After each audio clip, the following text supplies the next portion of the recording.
the semi-draw came out and we literally had the semi of death. With a solid row, we would come 4th or 5th. We've got the Croatians, Tufta. We had the Kiwis who'd beaten us in Poznan. The Bulgarians, who every time we'd raced them in a semi, they'd knocked us out of the final. And the other double was the Australians. Banksy said to us beforehand, he was like, guys, you've got this race. If you do what you've always done, you're not going to make the final. So you've got to do something you've never done before. Are you fucking kidding me? Like, you're telling us we're going to change the plan right before the biggest race of our lives. And he was like, what you're going to do is you're going to do your last 500 in the third 500.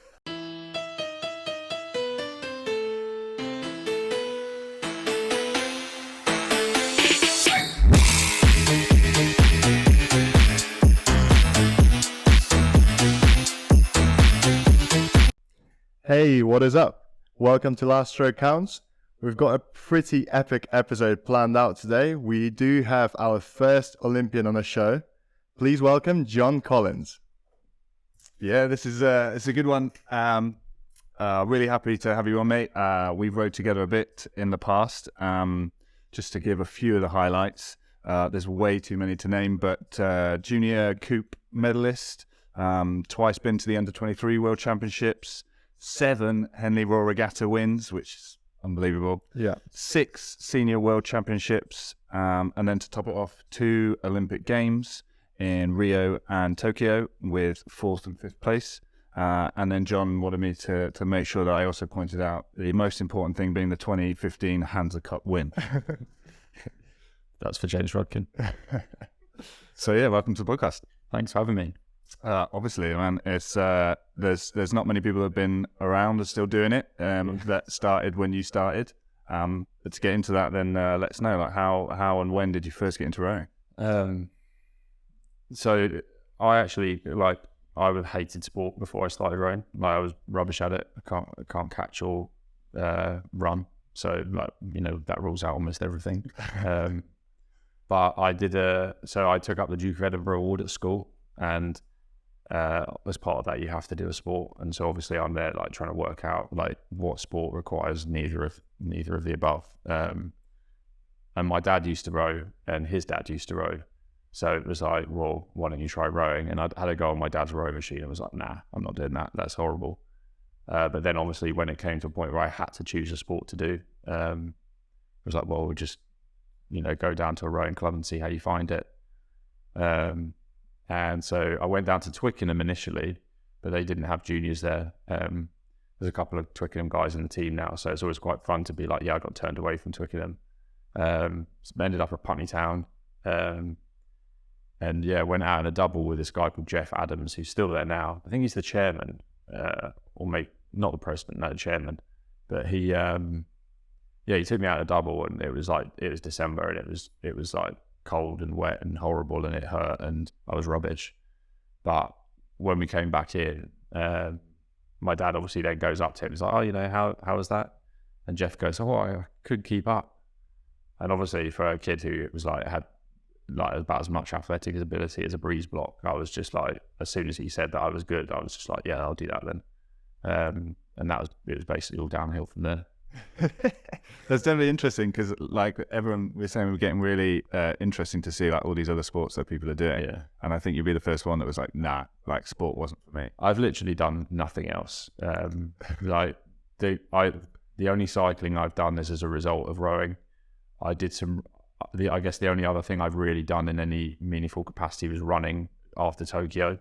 But other than that, it's I've basically done nothing else. Yeah, I was pretty impressed with that running. I thought as a heavyweight, that's savage. I mean, we'll get onto that, but that took a big toll on me. So I wouldn't recommend anyone over 90 kilos running like that because it messed me up. Yeah, I bet. So that's sort of what, J14 or a bit earlier, or later probably. J16. Yeah, J16. My first proper competitive event, I think, was indoor rowing champs at what's it called? Birmingham, the arena in Birmingham. Yeah. NEC.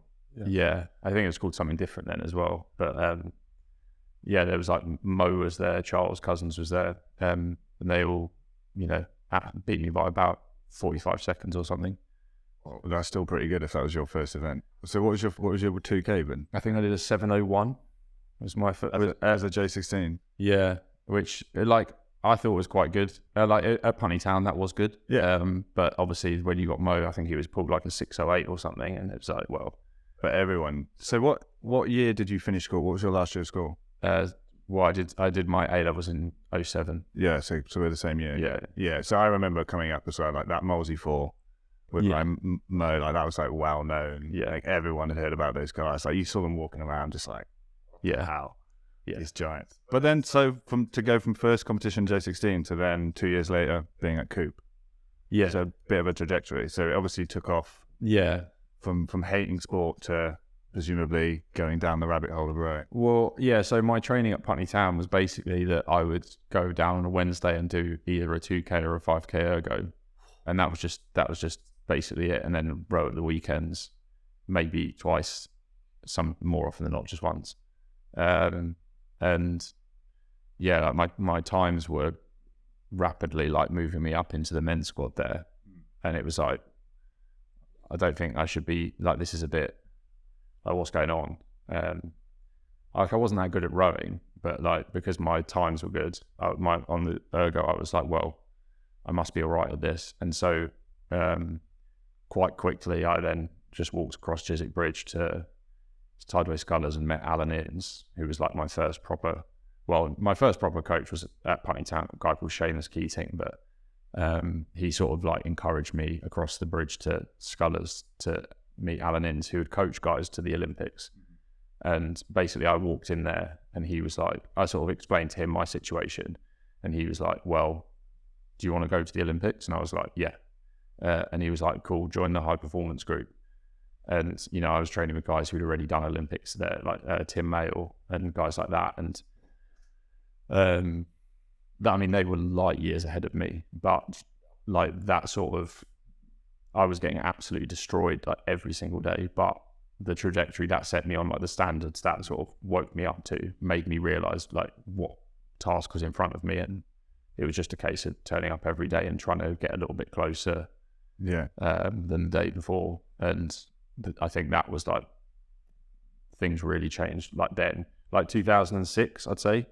We did junior quad in 2006 in the Forley, lost to Marlow. And after that, Alan Innes was like, right, we're going to have a good crack at this. It was like a structured weights program. I had like a weights coach at St Mary's College in Twickenham, which I learned about like weightlifting. I learned about like proper training. And at that point, it was like, I'm not just doing this now. I'm like in it for the long haul.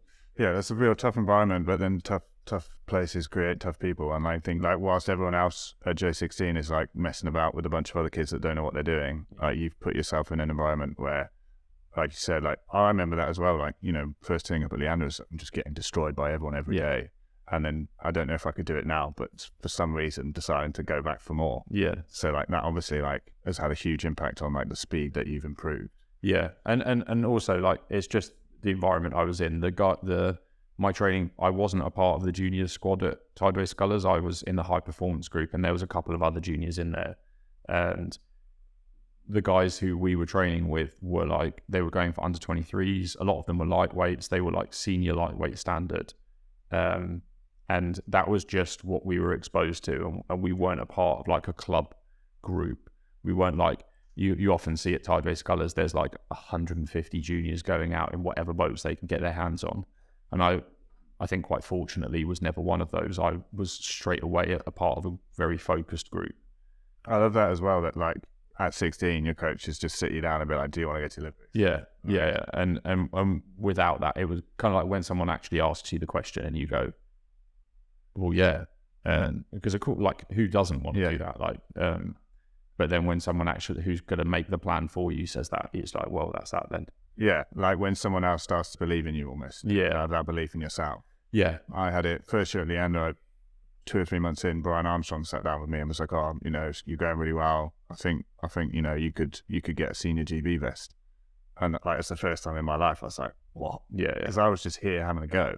Like for you as well, like, oh, I'm just this sport. Yeah. So I try because I have to. And then all of a sudden someone's made this thing real for you. Yeah, and that's was always kind of the thing. It's like, even though like I knew that's what I wanted to do, it wasn't like that's what I was going for.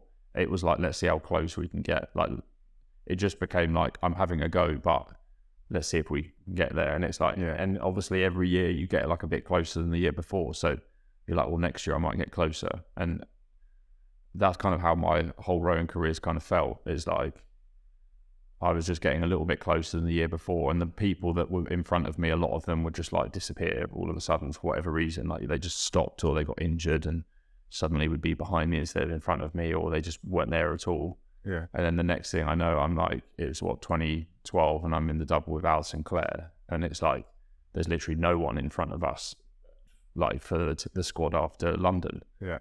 And it's like, well, that, you know, as soon as that's over and people retire, that's like me that goes in then, and that was literally just turning up every day, going, let's see how far we get, and that's it. And like you said, like the amount of athletes when we were coaching, like, I was, you know, the amount of times I've heard coaches saying, like, just keep turning up, keep turning up, keep going. You're like, it can't be that simple. Like, there's got to be more to it. Yeah, it literally is that simple. It's obviously you don't just turn up. It's turning up every day and making sure you're like a 0.1% better than you were the day before. Being applied, like mentally there as well. You can't literally just go through the motions. Yeah, and like there was a couple of years where I probably did. Like when I was at Reading, like I just moved out of home, and I was like rowing at a student boat club. It was like this really good world-class start group. I was there for like 2 years, and they're obviously like living the student lifestyle, going out quite a lot. And I was like, oh, I'll go out as well, and having like a great time. And obviously that doesn't go that well with training. I think we came out with you a few times as well. Yeah. Yeah. Just like 10, like it was very clear that I wasn't a student of Reading Uni. I remember like it was like me, you, Phil was there. Phil Clapp. Probably Neil. Adam was probably there. I know Tatlock was there. Yeah. And Matt Simmons. One time we all got in just drinking snake bite. Yeah. And it's like and like I had a great time there. And actually, like, so that was another, like, that's sort of similar, in a similar vein to Alan asking me, did I want to go to the Olympics?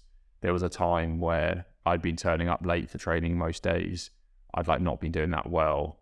And Don McLaughlin, who was coaching me there, did me probably the biggest favour anyone could have done, which was he pulled out this chair out of the kitchen at Reading Uni Boat Club, and it was like this knackered old plastic chair with a bit of paint on. And that was well known to be his chopping chair. So when you weren't good enough to be there anymore, you got sat in this chair, and he told you to go. And at the hand of Jürgen. Yeah. And he basically told me that he thought I should just call it a day, like that I should give up on wanting to go to the Olympics and stuff. And like, you know, I wasn't going that well, all of this sort of stuff. And I was a bit like, oh. Do you think that reverse psychology kind of almost? I don't think he meant for it to be. I think he literally was like, you're not in this. Like, but that making me ask that question of myself, I was like, oh, I actually need to do something here. Interesting though, because you like you say, being a title scholars, it got so seriously so quickly. I think probably would have thought there's a benefit to have some more fun involved in it. Like a lot of people enjoy it first and then get serious. But you should have kind of got serious. Yeah. I think also it was like, I found it very tough because I was like those years, like 2008, 2009, I was very much like up against it with selection and stuff. Like in 08, I won, there was like a under 23 trial because that was Beijing year. Yeah. And I won that in the single. Well, it's like top under 23 in the single that year.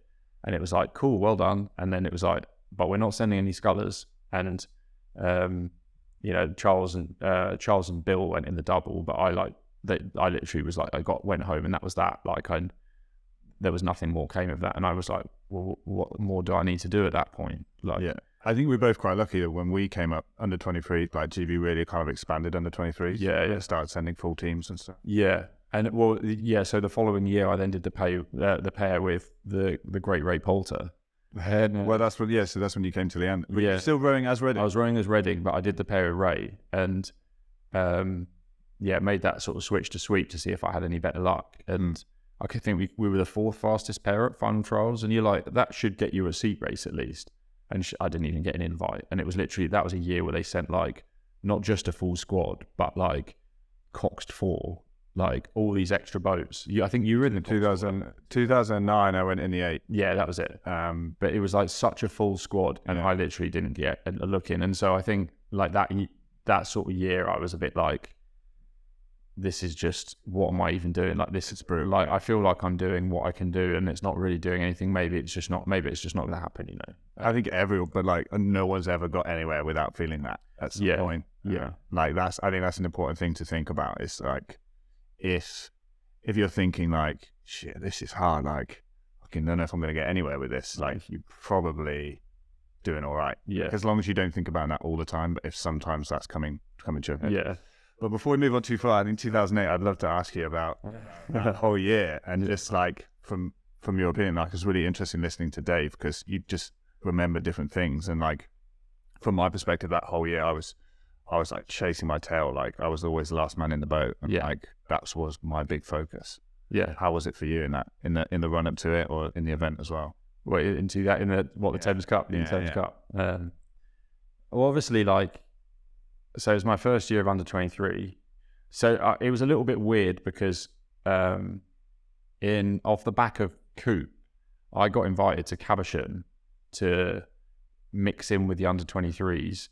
And I think like I'd obviously done something at Coop where they were like, or in the build up to that, because I know that myself and George Keynes had been because we'd been training alongside the junior worlds lot, and our like our percentages were comparable to the junior worlds lot. And so they were like, oh, well, it's a bit late to send them now, but they are going well. Yeah.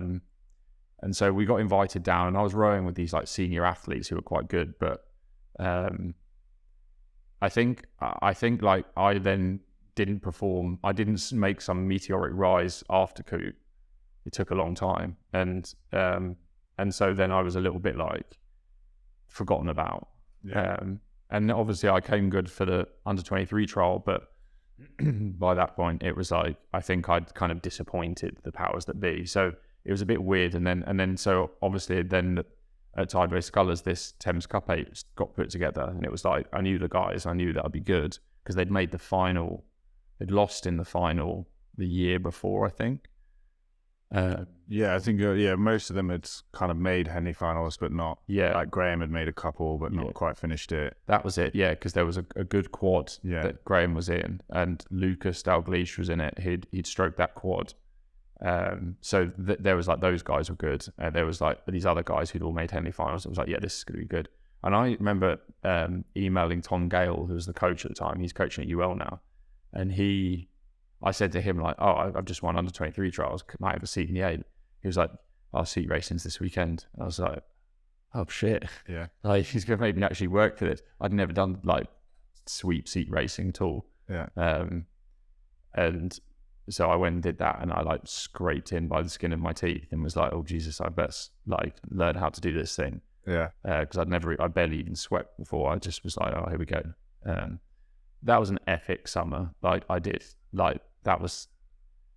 never done an 8 before, and obviously like the dynamic you get in an 8 is like a sort of community unto itself. And obviously I was this like filthy little junior who was like just gobbing off to everyone and being just really annoying. And you had these guys who were like, some of them were in like the twilight of their careers as rowers, and just wanted to see if they could get a little red box before they called it a day.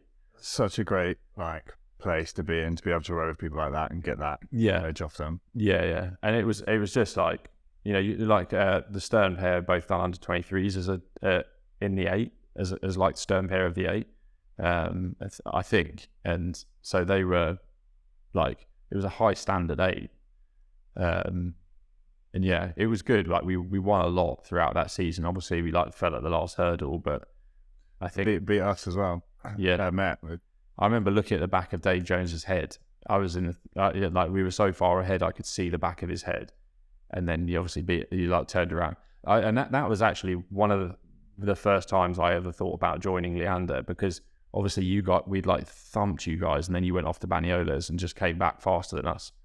And I kind of had a suspicion that was the case when we raced your ladies plate 8, because it was them that we'd been racing throughout the season. And it was them we'd been having these like epic ding-dongs with, and it was like we didn't even think about you guys. It was like, those are the guys that we were like their standard. And And then we came and we did like a barrier piece with them, and they absolutely drilled us. And I remember thinking, they've not done that before.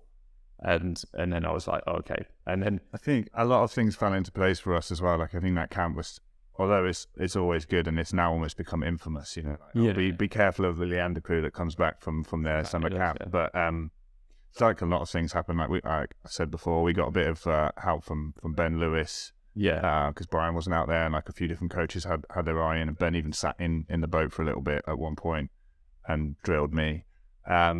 We also like Kevin Harry was like, he's like working full time on the site. So like when we were back at home, he was just always knackered and like struggling. And obviously when you're on camp, it's just like free reign and stuff. But I also think like in the final, it's just one of those, like I don't think we'd ever been as fast as we had been in that final. No. And I remember in one of the ladies' plate eights that we lost when we went out and raced to Cal in the final, and just, you know, like the whole race plan was like, we do our thing and they can't beat us unless they do something they've never done before. Yeah. And then they went out and did something they'd never done before.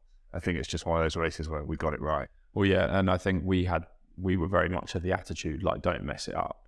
And immediately when you're like avoiding failure, it's like you're already on the back foot. That's a different thing when you're trying not to lose. It was like we weren't out there to like completely batter you. We were out there to protect what was ours in our eyes. Yeah. And I think that, like, I remember we were rating like 34 through the middle, and I remember afterwards my dad said that you guys hadn't dropped below 40 for most of the course. We used to go off at like 40, settle into 38, and then we'd come down to race pace 34, 35, and then I found out at the end that Ray just didn't sell. Yeah. He just went for it. Yeah. And there was a point, and I remember like sat behind like Graham and seeing how many times he was like looking for you guys, and I remember just being like, well, the thing is for me, every time I looked at the boat, I nearly caught a crab, so I just literally couldn't do that. But well, also I think coming into the end, like that's what made it a fantastic finish. You only get the best finishes when both crews truly think they can win. Yeah, and we did, like, obviously I remember we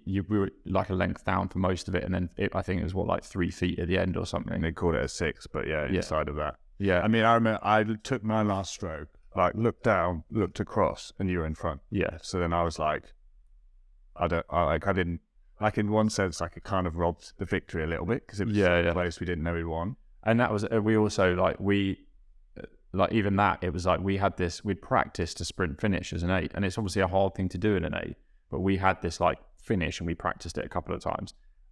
And even the fact that we had to use it was like, oh, what? And I remember that was, I mean, in a way though, that was like really good as well, because like Henley from that point on changed for me a lot. It was like, I need to go and win this, because it's like, we came so close, and you sort of see the prize giving and stuff like that. And you're like, no, I have to make that happen. That's the only one I want. Well, it's the best one. It's a good one. And for me, it was obviously great to win, but I think like winning, you kind of win to not think about it, and when you lose, like you get to kind of run over stuff. And like, at the time, that's horrible. I've also lost 3 Henley finals by real close margins, and but you do, like, it can spur you on and kick you on, and then obviously for you, like, it did. I do think Henley is like a unique event in that respect though, because it's like in a 6-lane race, if you're down by length or maybe not a length, let's say you're down by like half a length on a crew. At Henley, it feels like a mile. It is like literally, and like even the people on the bank, they're so close that they can literally see you putting everything into losing, and yet if you're winning, it's like, this is awesome. Like there's no one in front of you. Whereas in a 6-lane race, it's like you've got someone else to fight if you're not winning. Yeah. And I do think that massively amplifies the sort of emotional aspect of it, like what it means to be up, what it means to be down. Yeah, definitely. It makes it much more of a head game than any other race that we do. Absolutely. Like you see in 6-lane racing where someone's pulled out front, and then there's kind of a battle happening behind them, and all of a sudden these 3 crews have helped each other get back in the fight. Yeah. And like in Henley, there's nothing, you're on your own. I mean, even with that though, if you're in front of Henley and a crew starts chewing you up, like that is a horrible feeling. I've lost from the front and from behind. Yes. Cool. So then the next one, like you said, paired with the great Rob Poulter. So that's 2009. Yeah. So moving on from that year, you said like first year of under 23s was the next one. Yeah. So did a bit better that year. There was a bit of a Sculling group at that point. We had a few guys from Newcastle. We had a Leander quad. So you had a quad of myself, Johnny Walton, a guy called Dave Marshall, and John Preston, who was a lightweight. And we were a Reading Loughborough composite. And we were basically the top four. Well, we were the three fastest heavyweights outside of the team at final trials. I remember Dave Marshall was absolutely... He was a monster, wasn't he? And then John Preston was just a fantastic lightweight, and we put this quad out to like try and smash everyone. And it was a Leander quad that beat us at Henley that year, and it was Jack Hockley, Nick Middleton, Phil Turnham, and Dave Reed. Phil Turnham, I remember. I think it was one of the coaches referred to Phil Turnham as the shaven bear. Yeah, yeah, he's a monster, man. Didn't he also get told he had to stop doing weights Yeah, because he was getting too big? Yeah. I remember doing the force head with him, and he weighed like 120 kilos. And oh boy, did I feel every one of those. The guy, he was a big boy. The guy just looked at a dumbbell and gained muscle mass. Yeah. But so we ended up, we had some like, so this was a thing sort of tying in with that feeling hard done by is, we did like some under 23 seat racing in the quads, and I was a part of that. And I remember I got swapped every single run. We did 8 runs. I got swapped every single time. And I won every single run. And I remember even after that, I was like not at all convinced I was going to get put in the boat. I was like, I had to like go back because I was rowing at Reading at the time. So I went back down the road to the rowing club, spoke to Don, who was there, and was like, do you think I've done enough? And he sort of laughed at me. But then realised I was being serious and was like, yeah, I think you've done enough. Because you always just worry, like every time I've been in sea racing, because you're constantly thinking, yeah, but if then that happens and that, and if someone racing me against that, then, oh my God, I could be out the team in a second. Yeah. It was that was, but I mean, yeah, obviously that came good and we got to do that quad, and that was Jack Hockley, Nick Middleton, me and Johnny Walton. And that was Belarus. Belarus was a fun one. It was really good fun. And I loved that quad. That was like, just the dynamic of that boat was incredible. We were coached by Paul Stannard, and that was like the first time I properly met him, and he was awesome then as well. Legend, yeah. I remember that the pre-Worlds camp was just incredible weather. Like we had mirror flat Caversham, just session after session. Yeah, it was really good, and I mean, I don't know what more to say about it than that. Like we didn't do that well. We were like 9th, I think. But like that was probably fair. Like we didn't really have like a tradition of under 23 sculling at that point. Yeah, it took a few years for that to come around. Like that was more like probably 2015 that started to really take off. Well, it takes time, doesn't it? Like said, like that was the first couple of years they started putting full squads in and stuff like. Yeah, like we thought we were really fast because we did 6 minutes, and now like I think the under 23s are looking to break 5:40 most of the time now. I mean, it just moves on so quickly. Yeah. I remember when I first turned up Leander, it's like you got to be sub 6 and you got to be 97 kilos. Yeah. Because I was like 6'15" and I think I was like 90 kilos when I rolled up to Leander. And then literally like as I ticked over 97 and went sub 6, I like was calling and was like, oh, I sort of made it now. And he's like, no, now you got to be 5'55", 93 kilos. Yeah. I was like, yeah, I remember he said that to me. He was like 5:55 is the new 6, and he said it like the day before I first broke 6 minutes. And I was like, "You kidding me? That's not fair. Surely you don't move the goalpost just yet." Yeah, just chasing. Yeah, I was always chasing my tail. Yeah, cool. So then I guess then obviously you did another under 23s the year after. Yeah, that was not as good. That were like I think we had expectation off the back of, so like the year before we'd done well. I then went and won my first Henley 2011, so like I was at Leander at that point. Like I joined off the back of that in the double quad first. Prince of Wales with Jack Nick and Al Sinclair, and I mean that was epic. Like we did the Banyolas camp. We had a great time. You guys were in the plate 8, and it was like always just like fighting each other to be top of the sheet every time, and you know that was just. Like we broke every Henley record in one race, like all the Prince of Wales records. It literally, as we rode that through our final, And I never told anyone this, but I actually had the chest infection when I did it as well. Really? Because I was like I knew we were gonna. I'd say I knew we were gonna win. Like at that point, I was like pretty certain that we were gonna get it done. But I was like, if I tell anyone I know, I'm out of the boat. And I was like, it gets to a certain point where it's like, well, who else is going to fill in? Yeah, like, we're good to go. And I remember like after every race, I was having to go like cough my lungs out basically, and I would like go to the end of the landing stage when we came back in and cough a load of stuff up, and everyone thought I was just being sick because I like pushed myself so hard, and they were all just like, oh, look at him, he's really gone to the well there. It was like, no, I'm just ill. But well, I mean, that speaks to like volumes to like you as an athlete to be like, yeah, but like let's get it down, like let's get it done. Like that's the kind of thing that other people just aren't, the places where other people aren't willing to go. Yeah, I remember the final as well was like we went off the start in the final, and I'd say by the end of the island, I was like, I don't even know how I'm going to make the finish line. I'd gone off so hard because obviously, like the when we raced you guys, that was the last final I'd been in was against you, and we'd like sort of paddled off and just been left behind, and it was like I was obviously going to learn that lesson, and it was like so we went off the start, and I went so hard, and I remember just like counting down blocks of 10 strokes the whole way down the track.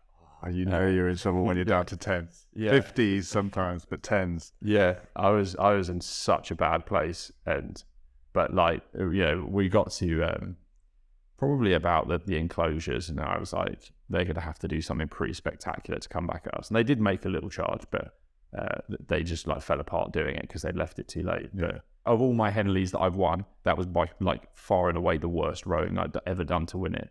Yeah. It was just that like it was just sheer determination to not have to watch the prize giving again. And you still broke every single Henley record on the way there. Well, I think a part of that was because we put so much in early. Well, I think we all did, but we all put so much in early on that we like got ahead of the record and just hung on to it the rest of the way.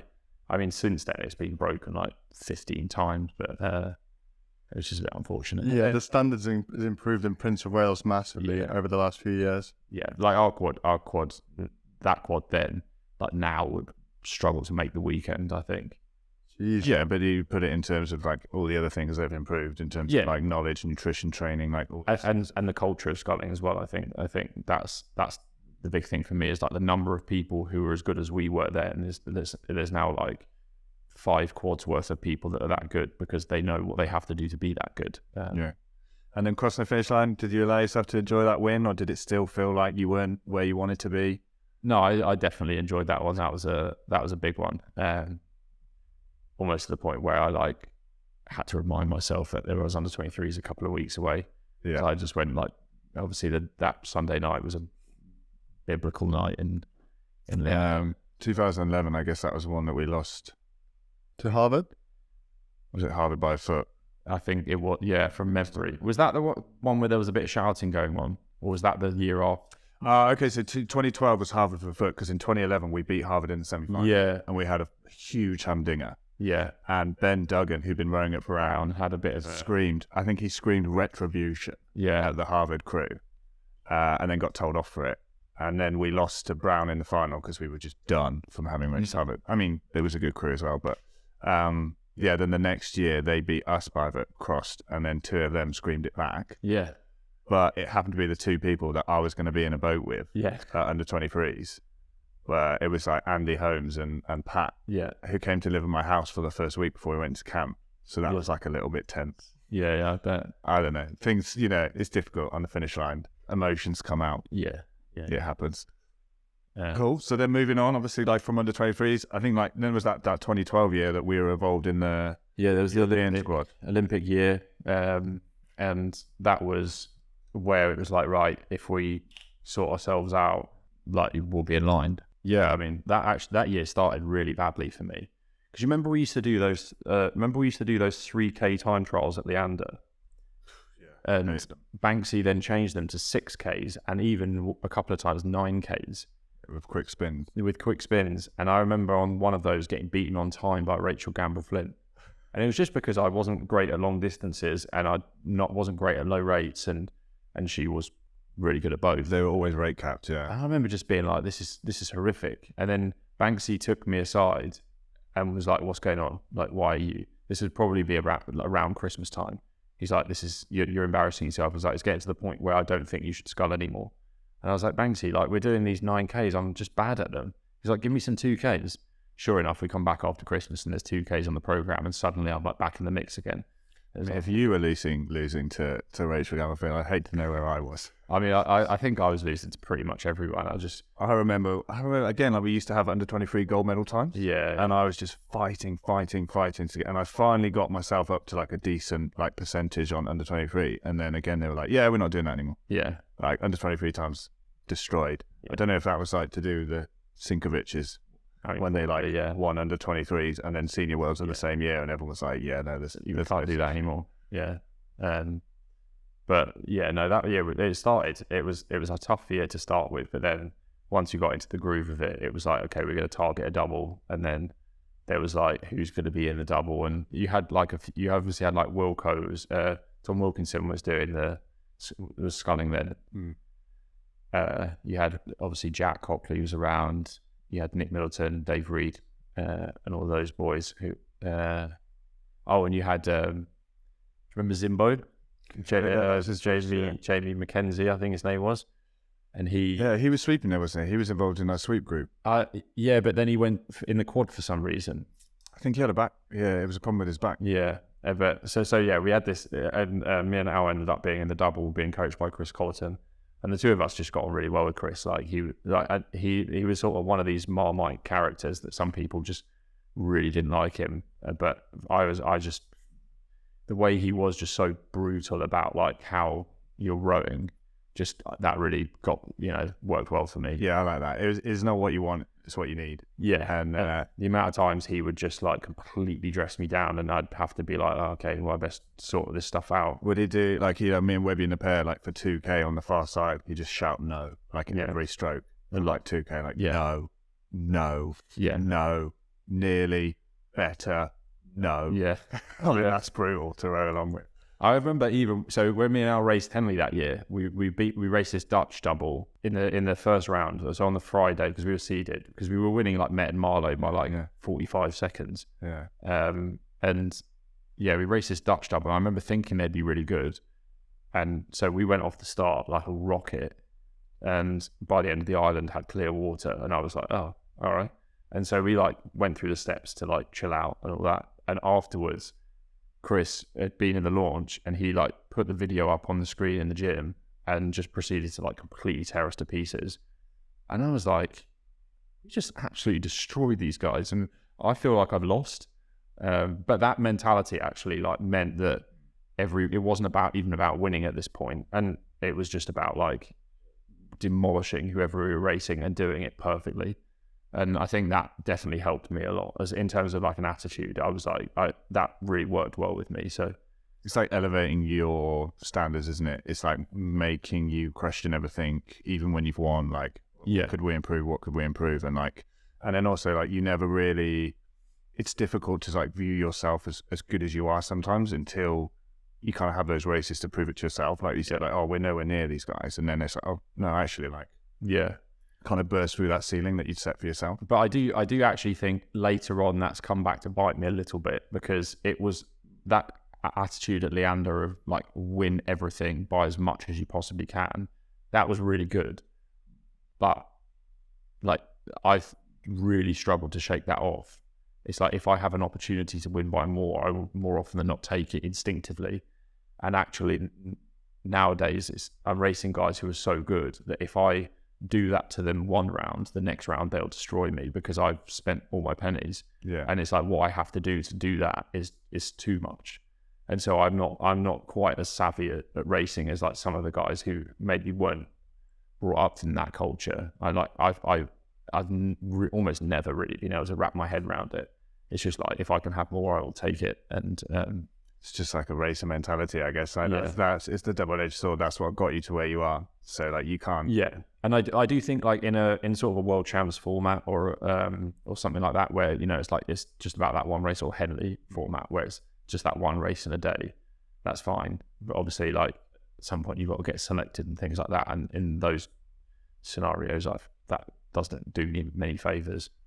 I remember Chris Garner was the first time I've we were doing like catch drills, and I was with a guy rowing with Nathan Hillier, doing it under 23 pair, and Chris just screaming from the bank like, "Nathan, you're shaking like a shitting dog at the catch." Like, sort it out. Yeah.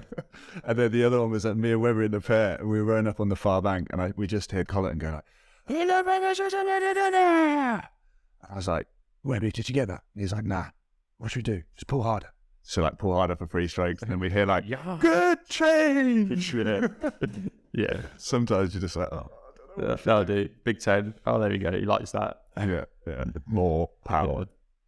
But I mean, that was so that was like the spring, that sort of summer, because obviously, we then went from that Henley campaign into a quad for Europeans, which was the like springboard team.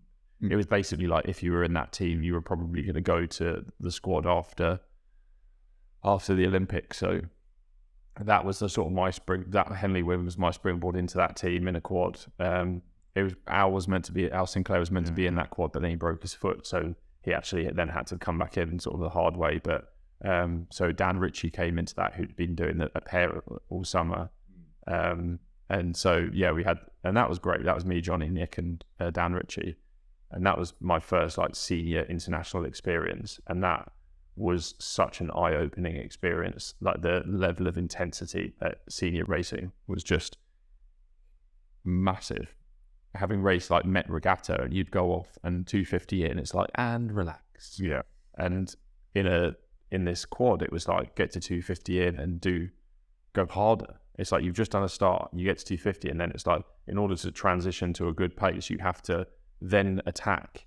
And I was like, I've got 1,750 meters of like absolute misery to come, and you're telling me right now is when I've got to attack. And it's like, yep.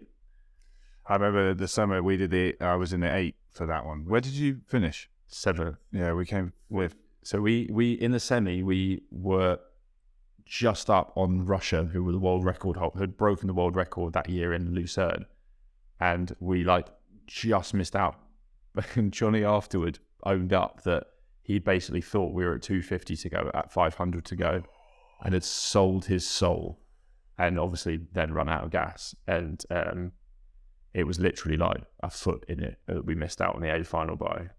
It's like you said, it's just brutal racing. Like, I remember for a lot of that race, we were like, Henry was telling us, in the running for third, and like it was very much like a blanket or whatever, and we were like, okay, we're going to see if we can get a medal, and then cross the finish line. It's like, oh, you came fifth. I'm like, what? Like, how? Yeah. But it's just like you said, the intensity rate. Yeah. That whole summer, I was struggling. I was worried that I was like one of the last guys in the boat as well. And I remember like we had telemetry stuff on the boat. Yeah. We're doing a session, like telemetry's on, like obviously I was like working hard. Yeah. And then like Christian sits me down at the end of the session. It's like, your power's like down on everyone's, like you're not working hard enough. So then I spent like the whole summer like rowing at like UT1 plus in all our sessions, and just like the level again, like a real eye opener to be like, oh, this is going up again. Yeah. And do you remember when you got the email from Tanner? Because I went on holiday after that. I went to Turkey. I was like sat in a cafe, and I looked at my phone. I just had some Wi-Fi. I looked at my phone. It's like, oh, yeah. No, I do remember that. I was actually like, that was a point I was actually thinking about calling it a day, because obviously it came quite late, and we hadn't done that well. And I remember being like, oh, it's maybe not happening for me. Like, maybe some of the guys are carrying on. I don't know. Like, there's a potential, there wasn't the Sculling team at that time wasn't that old, so maybe loads of them carry on. And I was like thinking about calling it a day at that point, and then obviously like pretty much on the day where I was like, I think I'm going to stop, that was when Tanner, I got the email. I was like, okay, maybe not yet then. I think that was also like fascinating to hear, like a guy who's been to 2 Olympics to be like, I might call it. Maybe I'm not going to get there. Yeah, it was. I think it was one of those things where it's like, I can. What more can I do at this point? Like, so it was kind of like, well, if I haven't done it yet, then what am I going to possibly be able to do to convince them that I need to be in? But actually, they'd already decided. It was just that they hadn't told me yet. Yeah. And then that began the new intense, insane level of, taking it up again and running at Caversham. Yeah. That first year was awful. Like, I had a really bad year as well. Yeah. It was just like so hard. What didn't help was that Sydney World Cup. Like, it was doing the training at Caversham. It was like I I felt like I was maybe improving, especially when Banksy got involved and he started coaching me a bit more. Like, he was a good coach, and he, like, with him I started to see improvements. But then I got put in the double with Pete Lambert for the Sydney World Cup, and we went there, and it was obviously like hotter than the sun because it was like March in Australia, and then also, and I'm convinced Jurgen did it because we were being watched by a load of Australian Institute of Sports people. But it was like we had these weight sessions there, which was like someone had just made up this circuit, which was the hardest thing known to man. It was like jump squats with 80 kilos, and it was like 400 pulling reps, and like 100 reps on bench pull with 50 kilos. Wow. And you had to do them all in as few sets as possible. You just had like a total rep number to hit. And I remember, doing all of that. And so the first 3 days of rowing I couldn't do because I was so sore from the circuit that I actually couldn't physically sit in the boat. And I developed these like savage shoulder pains, and it turns out that I'd torn the cartilage in my shoulder, and I had tendonitis in both directions in my shoulder. It is infra and supraspinatus. I both had tendonitis there. And then when final trials came around, and I just got absolutely filled in at a time trial because I felt like my shoulder was about to like come out of the socket, and I was just like, this is just not, like, I'm just not ready for this at all. Yeah, it's brutal. It's brutal stuff. Yeah, I struggled a lot with my back. It was actually, my back went just before the pairs matrix. Yeah, and Banks got Al Sinclair to fill in. Yeah, and that was how Al got into the team, wasn't it? Because so he obviously didn't get in because of his broken ankle, but which was like bullshit, because everyone was like, oh, he should be here. Yeah, but then he had to come down as sub in for something. I think it might have actually been in doing a double with me to do pieces with some other doubles. And like, obviously that was great because we'd done a double, and but then I remember that it was like he should have then gone back to the club. Like, I think they almost told him to go back to the club. And he then just decided, you know what, I'll just go turn up at Caversham every day. And it was like... Did he? I thought, because I think from my memory being like, my back went... I remember like I went like just like at the end of an ergo, it just gone. Like I was obviously just on the end of my tether. Yes. And then like... the physio saw me, it's like, there's no way you can go rowing. And then physio has a fight with Christian, because Christian's like, he's got pairs matrix in 2 days, like he has to go out. Yeah. And the physio's like, you're not getting me, like this isn't bad. Yeah. And like I went in for scleronin injections then after that one, but and then Al got the call up. Yeah. And then won it. Yeah. Well, that was so he was floating around. It was like one day he'd scull, one day he'd row stroke side, one day he'd row bow side, and then all of a sudden there's this opening in the pairs matrix, and it's like, well, it looks like you're rowing outside in this pairs matrix. And then he went and won it. And it was like, we've probably put you in a boat. And because he'd just done almost exclusively sculling up to that point. Yeah. He'd done 2 years of sculling. And he was, probably even longer than 2 years of sculling. But he was like obviously an established sculler, but had done the play and the visitors and all of that. So he'd done enough sweep that he could just hop in and go without looking like too much of an outsider. He's always been one of those guys that like always like shone in the boat, like technically. It's like like I was remembering my time, it's like Webby, like he would just get shat on the whole year, like your scores aren't good enough, your weights aren't good enough. Seat racing turns up, like, oh, this kid can work.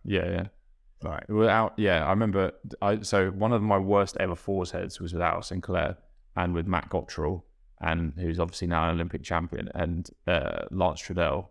We did this four, and it was awful. It was just like we couldn't go in a straight line because we were like not rowing in time, and we were just dead slow. It was super heavy, but we had Al at bow, and so it was like you could put a spirit level on the boat. It was like the most balanced, awful boat I've ever been in my life. And I was like, that just sums him up. It's like he'll do his job really well, even if you're not doing yours. And that's just like that, and that's basically how he like made it into the team. But yeah, that's awesome. Yeah, I mean, I don't envy him coming in that way, but it's a hard way. But I mean, it's not exactly like either of us came in at the top either. Like, it's a fight. It's a fight on your way up. But I mean so like I was sort of having this conversation today, like that whole scenario. So obviously getting dropped, I then got dropped from the team after final trials, and that actually then started like a snowball which I think ended up doing me like the biggest favour of my career. Well, we did that summer on Homer's program. Yeah, so then me and Nick went back to Leander, and the thought of like sculling was like we were just like, no, we're like going to go out in a pair and just like, because we've never really done it, give it a go. And so we started doing some sweeping just because we didn't want to scull, because we were basically traumatized from getting absolutely battered in sculling. And then, so we then did the ladies plate 8 that year, and that was where I got my 3rd Henley medal. And that was an epic summer. I did a couple of World Cups in it. It was one of those like cool 8s to be a part of, and just great fun. And like I got selected for that boat, and then my back popped. Yeah, I remember that. And the other thing is you had other guys who didn't make the boat as well. Like Paul Bennett didn't make the boat. Like Olympic champion Paul Bennett didn't make the boat. And I do wonder, like, would we have gone faster had he been in it? And then like Fody wasn't putting it either. No, Fody wasn't in. No, Fody ended up in the pair with Ollie Cook, didn't he? Yeah, because it was supposed to be Fode and Gottrell do the pair. Yeah. And me, and then I was in the 8. And then Fody got it. Me and Fody both got hurt. So Gottrell gets put in the 8, started moving really well, obviously. So they stuck with it. And then then me and Fode did the pair in Lucerne as a spare. Yeah.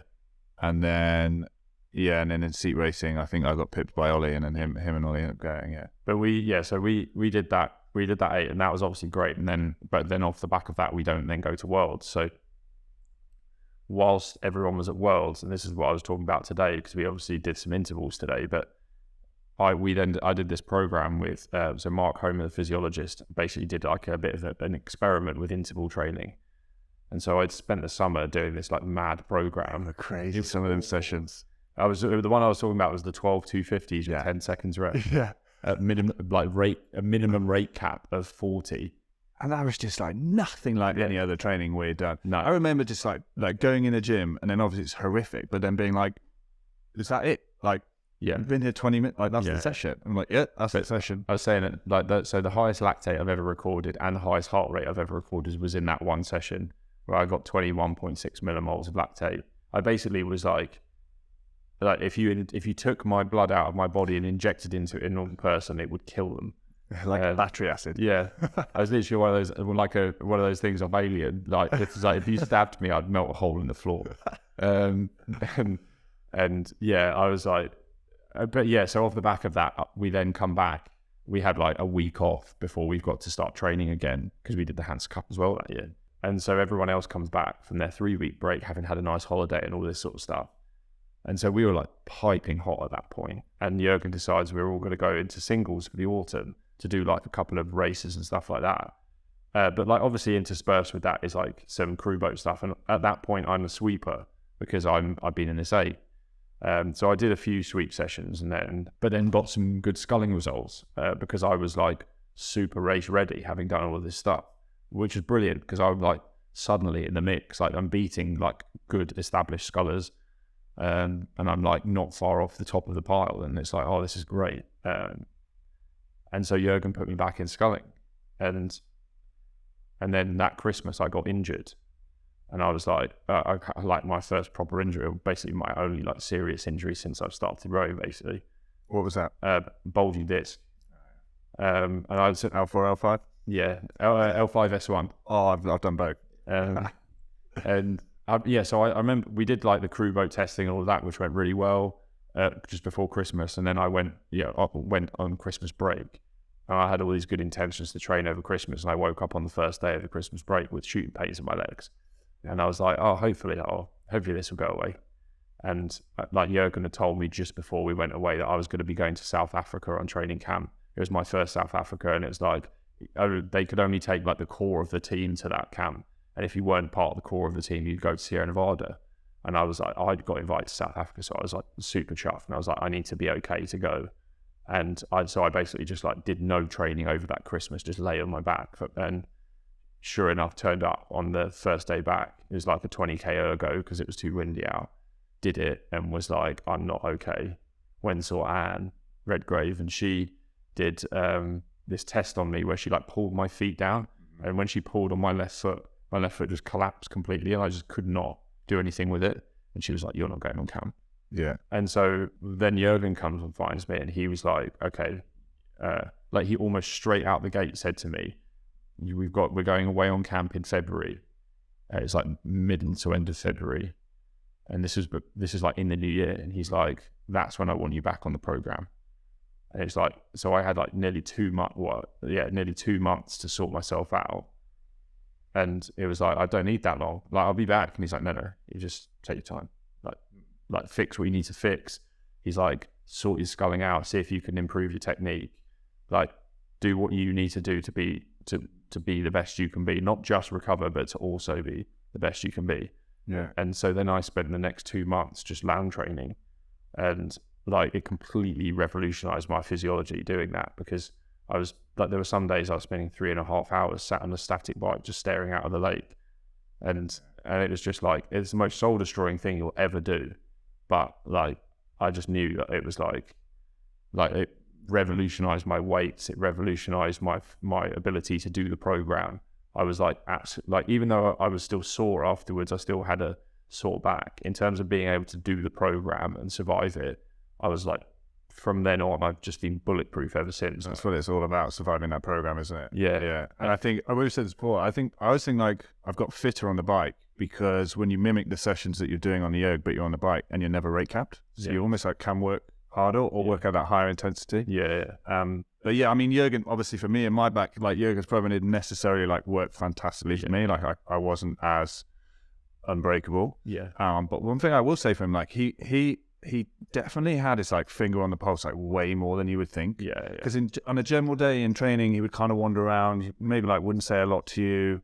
Like if you're in singles, like one little comment or whatever, you sort of think like, oh, I maybe doesn't know. But like if you speak to him about, like, he knew. Like I remember when like, under 23s, like me and Will like had a conversation the first time we went into Sierra Nevada. It's like he knew like what we'd done, what we hadn't done, our scores and stuff. And you were like, okay, that's impressive. He had his favourites who he spoke to a lot, and he had like his like almost the opposite of that, the people he just didn't bother speaking to, and they led the rough existence. And then you had everyone else who was like in this sort of grey zone, and that was me.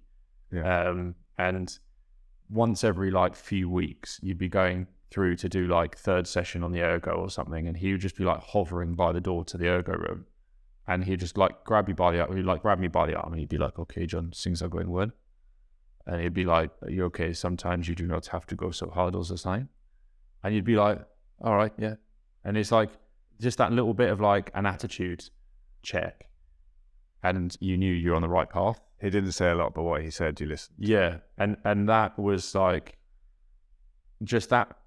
He always would time it right. It's like at the point where you're like, am I doing this right? That he would then come up to you and be like, you go, well, you've had a good block. Keep doing what you're doing. Or he would like be like, just a bit of this or a bit of that. And I think also looking back, like ultimately the program was designed to win medals at the Olympics. Like it's not about, there's a lot of, obviously like there is a lot about going to the Olympics and just getting there. It's like a huge thing. But his program was like, you're not here just to go. Like you're all here because you want to win medals. So like, here's the program that you need to do to win a medal. So for me, it's like, my body isn't going to keep up with it, but that doesn't mean it's the wrong program. Yeah, for sure. And also like the way he applied that on us as well, like the sort of, I don't think he knew his own genius in terms of like the environment he created and the athletes that created. I don't even think he realizes how much genius he actually had.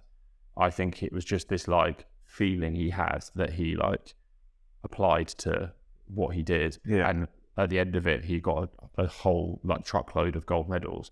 And it was kind of like, oh, just, a bit more of that then and a bit less of this, and we'll do the same again. And that was how he worked. But actually, like when you break down some of his practices, especially from like a psychological perspective, like the way the mentalities he would generate, it's things like he would be like, it does not have to be perfect, it just has to be good enough. Like you almost never hear like coaches talk like that. It's like, it just has to be good enough. And that kind of then shifts how you think about, like, let's say you're in a race, like you've got 240 strokes, the chances are like a good percentage of those will be awful or like relatively awful. And so then actually going like, doesn't matter, I've got another one to do. Like it changes entirely how you perceive your race to be going just by having that attitude.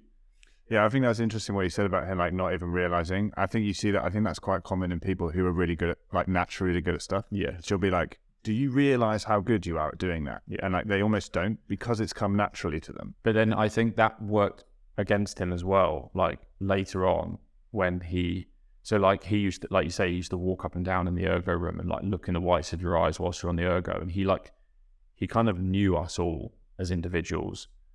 But then obviously he got put in charge of the women as well. And like once Tomo left, and when that happened, that extra distance that was created, like for me, that was when like things didn't go as well. And obviously, like, yeah, I mean, we didn't have a great Olympiad pre-Tokyo. And I do think a big part of that was the fact that he was moved away from his genius. Like, it was almost like he was promoted away from his area of competence, like the things he did well. He couldn't do those. And then, like, his sort of organizational, like, number crunching stuff, like, yeah, he was good at that, but that's not his genius. That was like, he did that well. He didn't do that great. And what he did really well was read people and know people. And as soon as he lost touch with that, it was like, okay, we don't have the guy we once knew anymore. So I think, like, talking about knowing people, like, let's get into the hand of Jürgen, because this was always, I don't know how many people will still have heard of this, but I remember, like, I remember James Orme telling me the first time when he got the hand of Jürgen. As in the tap? Yeah. So calling the hand of Jürgen as in, like, obviously the Diego Maradona hand of God being, like, how he, like, got the football in. But, it was referred to as the hand of Jürgen. And, like, just, like, because you didn't just get it because you were tired. Like, I think you got it, didn't you? I got it twice. Yeah. Oh, yeah, Twice. Once was a second-hand hand of Jürgen, where someone else. Yeah, so Mark Earnshaw, he gave Mark Earnshaw the nod to give me the tap, and I hated him for that because it was a 20k ergo in Sierra Nevada, and I was pulling a 203. What would your normal score be? At sea level, like 150. Yeah, but up there. Well, that was my first one of those. So that was basically every ergo for me. I think my camp average was like a 156. I remember I think I was on that one. I think I was on that one. I think I was on the bike. That's when I was injured. I was on the bike. Yeah. So I was just sat watching people suffer. Yeah. And it was my first continuous 20k where I thought I was going to make the finish line without having to like split it or anything. Yeah. And my average was, my average was 203. And I was like, I didn't care. I was rating like 22, and you're not allowed to rate over 20, and I just didn't care. And with like 700 meters to go, Mark Earnshaw comes over, having got the nod from Jürgen, because I'm flopping around like God knows what, and he taps me, and I literally like, the analogy I use for that is like, you get those like wooden statues that they use in like artists use, and it's like you change the shape of them, and then you like push the button underneath them, and all the elastic in them goes loose and they collapse. Yeah. It's literally like as soon as Mark Earnshaw's hand touched me, I was just like collapsed in a heap. And I like nearly I think I actually did burst into tears at that point, because I was literally like, I thought I'd made it. But like it literally took nothing for me to stop, because I was just so broken by that point. I think when James Orme told me he got it, like sort of first session, some 18k or something, and he was just absolutely done hanging. Gets the tap, finishes, stretches, goes back to his room, and then the second session like comes down. He's like, oh, so what am I doing now? Am I like stretching or something? And they're like, no, 20k, get on. Like, you only got the tap for one session, mate. Get back on it now. Yeah, in that respect, there wasn't a lot of mercy. The other thing I would find funny is like some of the funniest things that Jürgen said in like his race warm-ups. Well, so pre-race speech. Well, so this is a thing. Fast forward a little bit to doing the running challenge after Tokyo. So Kevin Dutton, the guy I was doing it with, he's a professor of psychology, and we've done like a lot of work together, and we like talk about a lot of things. He's like fascinated by Jürgen, obviously.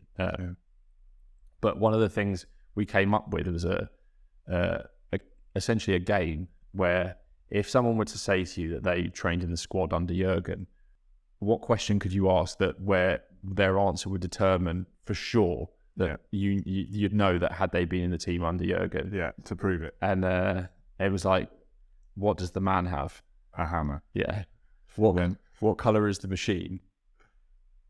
I don't know if I remember that. The grey machine. Grey machine, yeah. No, I knew that. And there's a couple of others. What type of science do we use? Do you remember that one? Were you around then?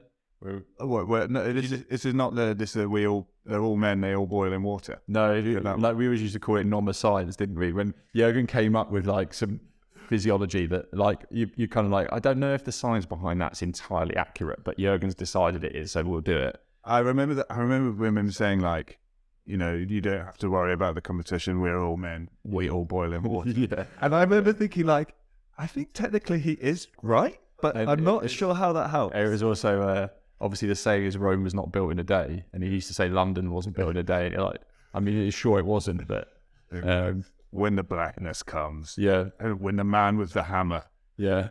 is beating on your legs, like he's pretty the same ones. I love that stuff. But yeah, so we came up with this game, and every time, so when we were doing that, every time a rower would like come and join us, it's like you'd ask them a question, one of these questions, and we'd then ask them to contribute a question. And yeah, he had a lot of things like that. I think it was Noddy who told me that he once said in preparation for a 2K yoga, he was like, you know, you'll have to go to a place that you've never been. Sometimes you will finish the yoga and you will not remember if you're a man or a woman, and you'll have to look in your all-in-one and check. I never heard that one now, right? Yeah. Have you heard of that? I don't think I've heard that one, but I know that Jürgen was on Noddy about his ergo quite a bit, and so that does not surprise me in the slightest. Well, cool. So then I guess the next one to get into really is the Olympics. It's taken us a while to get there, but Yeah. how was that year in the lead up into it? You were going well or struggling or? Yeah, so I mean, I guess that whole thing was like a 3-year thing. Like we did the double in 2014, we were like in some A finals and then won the B final at Worlds. 2015 was a much harder year. We made one A final. And we like... So you did the circuit each year, all the World Cups, World Champs, no injuries. We lost Henley in 2014 to the lightweights, won Henley in 2015 against the lightweights. Weirdly enough, the lightweights who beat... So we lost to the French lightweights in 2014. At that Worlds, they lost to the South African lightweights. And then in 2015, we beat the South African lightweights. And so I was like, this is all a bit roundabout. But it goes to show like how important it is. Like you're not always on. Exactly. And yeah, so like we had this, I think that, yeah, me and Johnny just had this like sort of dog-like attitude where we were just chasing after it the whole time. And we had a lot of like bad results. We struggled a lot, but it just like never once dented our enthusiasm. And so we did always have in our mind, you know, the Olympics was always there. We were always going to go for it. We were always going to like, you know, it was always like what we were here for. And as a double as well, like we, you know, like when we were on form, we were like comparatively good on percentage compared to the quad, which was a medal winning boat. And it was like, so, you know, we fancied our own chances. And then, so 2016 year started and we A final at Europeans in Brandenburg, which was like the most biblically bad conditions I'd ever rode in. It was like we were like over a minute off the world record. And that was just horrible. And off the back of that, Banksy was really nervous that we were going to get seat raced. Because you had Jack Beaumont and Nick Middleton were floating around in a double and they were going well. And off the back of that, Banksy was like, if you don't go well in Lucerne, you're going to be seat raced. And so we're going to switch you around because Johnny, you've not rode the stroke seat basically ever.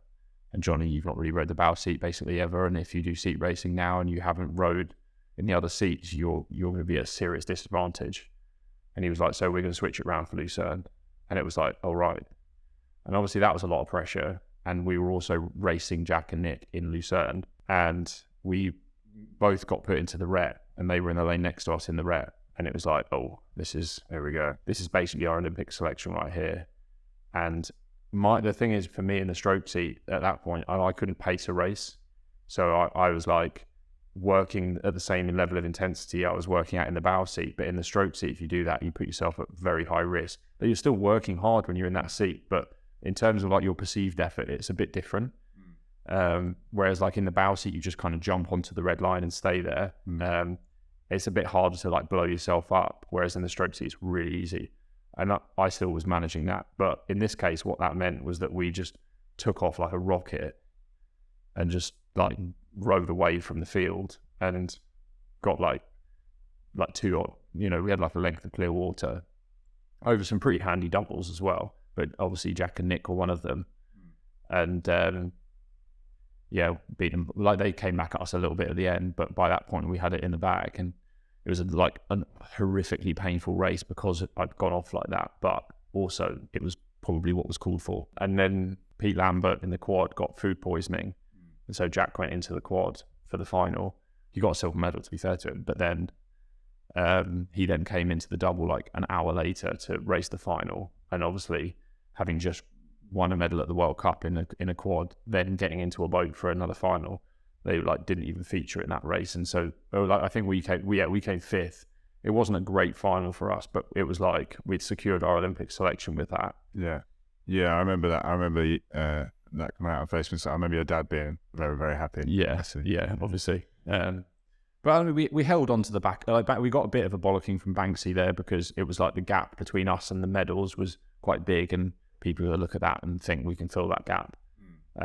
But you know, that was that basically. And then and so this sort of ties in with how I got to know Kevin. Was so on that trip to Lucerne, I bought a book at the airport called The Good Psychopath's Guide to Success, written by Kevin and Andy McNabb. And it was basically like arguing that, well, not arguing, but like stating that certain psychopathic personality traits can be good for high-performing people. Yeah. And, you know, that sort of like mixing desk of personality, like if you can dial some things up when it's time to do business, it's like, that's a good thing. And it did really change my mentality as to like racing and things like that. Like the idea of being like completely ice cold, even like obviously like when you are putting so much of yourself physically into something, it's very, very hard to be like completely like have that complete mental clarity and that ice cold sort of attitude. And actually like, so I read this book between Lucerne and Poznan, which was the final World Cup. And I like really started, like we kept the order that way round. So I stayed at stroke and we went off to Poznan, and like a lot of the stuff we've been doing, I'd like that book had really like struck a chord with me, and like I was feeling very like a lot more confident in my like mental approach to things. And it was like, oh, this is like, I felt quite excited to race because I was like, it's not just a shot in the, like, you know how when you sat on the start line, there's a lot of questions running through your head. Like up until that point, I was just kind of hoping that I had the right answer. Whereas like having read that book, it was kind of like, oh, actually, I think I've got an idea now which direction I need to go in. And we made the final by the skin of our teeth. But it was like, we had like a really bad row and we didn't like try that hard. It was like a bit like it was a bit of a wet race. Baxi again, massive bollocking. Yeah. He's like, you could have won that semi and instead you've just crept into the final. He's like, yeah, but I said to him at the time, I was like, look, this is the first time we've ever made an A final without having to completely bury ourselves. Yeah. And I was like, it's the first time I've ever turned up. Like tomorrow we've got a final and I'm actually excited. I'm not dreading the fact that I've got to do that again. And he was like, well, you best put your money where your mouth is then. And I was like, all right. And sure enough, the next day we won our first ever international medal. And it wasn't just, we didn't just win it. We led the race from the start of the race till about 3 strokes to go when the Kiwis got through us. And it's like an epic race. Like when I watch it back now, I'm just like, I can't believe we actually ever did that. Because it was like, there was a point where we had clear water on the field, and it's like it's guys like Robbie Manson, Olaf Tuft, the French double who are now Olympic champions. Like they're like quality crews, and we just made them look so average in that race, in that one race. Obviously, like they came back at us at the end, but for a large part of the race, it was like we were just in a different class. That's awesome, and I think like goes to show, like you say, the 3-year build up and the struggle you had with it. It's like the path to greatness is paved in failure. It's absolutely a wash with it. Yeah. There's no way to get through that point without. Yeah. And that was the thing as well, is at that point, it wasn't then like, sit back, we got a medal. that was almost like did the opposite. It was like we had 3 days off after that, and then we went away to Silveretta, and we got a bus from Silveretta to Varese, and then we came back for a bit before going off to Rio, and that it was like 5-6 weeks to the Olympics from that regatta, and it was literally like the most hyper-focused block of training I've ever done in my life. Like the way we were like, it was like we've got this potential to win a medal. Like there was only the Lithuanian. Well, I say only. It was the Lithuanians, and the Croatians that were missing, that were like the serious contenders. We'd beaten everyone else, and it's like if we do this perfectly, we can win a medal, and we did it perfectly. And it was like we in all the time pieces and stuff, we were like right there with the 4 and the 8, and we knew that they were going to win. And so if we were there, and like that was brilliant. And then we did the final speed order before the Olympics, and in that we did 6:03, which, as far as I understand, I might be wrong about this, but I'm pretty sure, I've not found any evidence to the contrary yet, I think is the fastest time a British double's ever done. And we were just like literally on fire at that point. And then obviously we go to Rio, and then the heat of the Olympics, we were racing. And at one point, Johnny actually had to stop rowing because it was so rough. Yeah. I thought we were going to fall in. We crossed an entire lane because of one wave. And you're like, and we like, I think we came last in the heat. And I remember being like, after all of that, we're like in this situation. And it's like, I can't believe this is like literally as I'm racing, I'm like, I've literally trained my whole life for this, and I can barely keep the boat upright. So we had to go through the rep, and then the rep was a bit better, and we won the rep, and we were like, okay. And it was like the semi draw came out, and we literally had the semi of death, and it was like, for fuck's sake, we've got the Croatians, we got Tufte and Ketelborsch, we had the Kiwis who'd beaten us in Poznan. Yeah. We had the Bulgarians who knocked us out of the A final at Europeans the year before and at Worlds the year before that. Like every time we'd raced them in a semi, they'd knocked us out of the final. And the other double was the Australians, who were 2 silver medalists from the quad the year before. That was a lineup. Yeah, and Banksy said to us beforehand, he was like, guys, you've got this race. If you do what you've always done, you're not going to make the final. So you've got to do something you've never done before. And we were like, are you fucking kidding me? Like, you're telling us we're going to change the plan right before the biggest race of our lives. And he was like, what you're going to do is you're going to do your last 500 in the third 500. And that was, Classic Hail Mary. And I was like, to be fair, he's got a point. Like, he's got a point. Like, we've got to give it a go, because you don't want to cross with anything left. Yeah, like if we do what we've always done, he's probably right. We probably come like 4th or 5th in that, and like with a solid row, we would come 4th or 5th. With an exceptional row, we were going to make it through. And sure enough, we I was just an absolute mess before that race. I was literally like, I couldn't even talk. I was so scared. And then obviously, like, as soon as the buzzer goes, it's just like ice cold. And we did it. We said, we got to halfway, and it was like, right, here we fucking go. Like, you're literally like stood on the edge of a cliff, and you go, right then, just take a headfirst dive off it and see what happens. And we were in like 4th, I think, at halfway, maybe 3rd, just. But like, it was like us and the Kiwis, 3rd and 4th, like on the line, basically. And then, yeah, we did this. And at 500 to go, there's this lovely clip. And it's actually one of my favorite bits of my rowing that I get. If ever, like, you ask me what my favorite bit of my rowing is, it's this bit. And it was coming through 500 to go. It was, you see, we were half a second behind the Sinkovic's. We'd overtaken the Norwegians, so Tufte and that. And there's a clip of us, like, side on. And you're literally, like, we're just, like, staring straight forward, like, not looking out the boat at all. And then it pans to the Croatians, and they look across to, you can see them both look across towards us with this massive grimace on their face.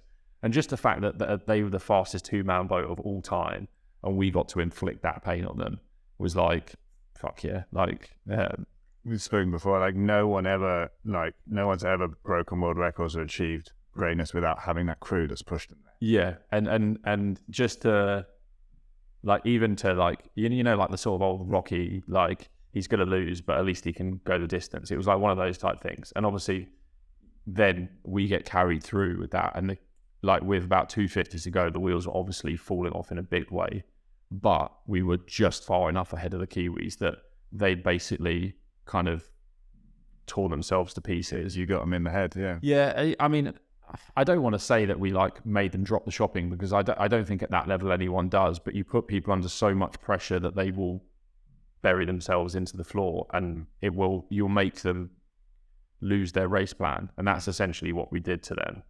And like the Norwegians got back through us, but like we knew we were in, and that was all. And that was like potentially the best race of our lives. But then it's like we're in the final, and obviously that was like incredible. But we then turn up for the day of the final, and it's like biblical headwind, and it's like me and Johnny had the slowest average ergo in the field by like 5 seconds, I reckon. You know, we're racing guys who were like in the mid 40s for 2K, and at that point our average was like a 55 or 54, and it was a 7-minute race, and it was just like there was nothing we could have done. Like we put in like I have literally 100% confidence that we did everything we could have possibly done on the day of the final, but everything that we needed to be good at on that day was everything that we weren't good at. We weren't strong enough, and we weren't great in rough water, and it was very rough and very, very hard, and it was just like, well, that's that then. That's still a final, like 5th in the world, and like not 5th in the world at a World Cup. Yeah, everyone's on different, like 5th in the world, where everyone's turned up. Yeah, they're absolute A game. Yeah, but obviously then you're like, you get your 5 minutes where you're like, yeah, that was great, and then you watch the 4 win, and then you watch the 8 win, and then my missus wins a silver, and then the pair win gold, the women's pair win gold, and you're like, I was as good as these guys. Like we beat Heather and Helen in the speed order. We were up there with the 8 and the 4 in the speed order, and we delivered our best race on the day, but it was just that the odds were against us, and it was like, fuck. And that is like, yeah, that's no one who gets to that point is okay with that, if that makes sense. It's like, you know, I did the whole like, yeah, I was 5th, like that's actually really good, and it's like, yeah, but actually no one in that position truly believes that. And it's like, that's the curse of being as good as British rowing is. Like, yeah, you know, because some people will say, oh, you should be, you know, how can you be unhappy with that? And it's because we've been taught to expect more of ourselves. Also, like, it's also like when you've done a World Cup, let's say, Henley seems like a kind of minor event, but for most rowers, that's the biggest event they'll ever race. And when you've won Henley, let's say, winning, like doing Met or Marlow seems a bit minor. It's like whatever your goalposts are, they will move your expectations for you. And so, yeah, it's like, I don't think anyone who's actually ever been there in that situation is like, you know, it's like, would, you know, if you ask people who've been there, would they consider themselves successful off the back of that? They'll say no. And it's like, actually, anyone in anyone else's shoes would be like, well, of course they're successful. But it's like, actually, they don't think they are, because they've not done that one last thing that they're supposed to do. Yeah. And so coming off the back of that Olympics then, that feeling, and like, did you know you were going to continue? Yeah. I had the sort of joked about this subsequently, but it was like, if you're going to come up to me on the landing stage and said, you've got to start training tomorrow, I would have been like, yeah, sure, let's do it. But obviously he didn't, and that would have been really unhealthy if I had. And I'm really glad he didn't, because I probably wouldn't have lasted very long if I had. But and then you just, like anything else, really, like you say, you just kind of, that just adds to the fire. Yeah, it's not so much adding to the fire, because obviously to get there, the fire's already there. But it's more like whilst I was in the final, and you know, we were actually in last until like 300 to go, and then we got through the French, who again are now Olympic champions. But when you're like hanging out the back of a final, like you've literally sold your soul and you're not where you want to be. You kind of like all of the bad training decisions that you've made up until that point, then like just kind of, you know how you like people facing death, their life flashes before their eyes.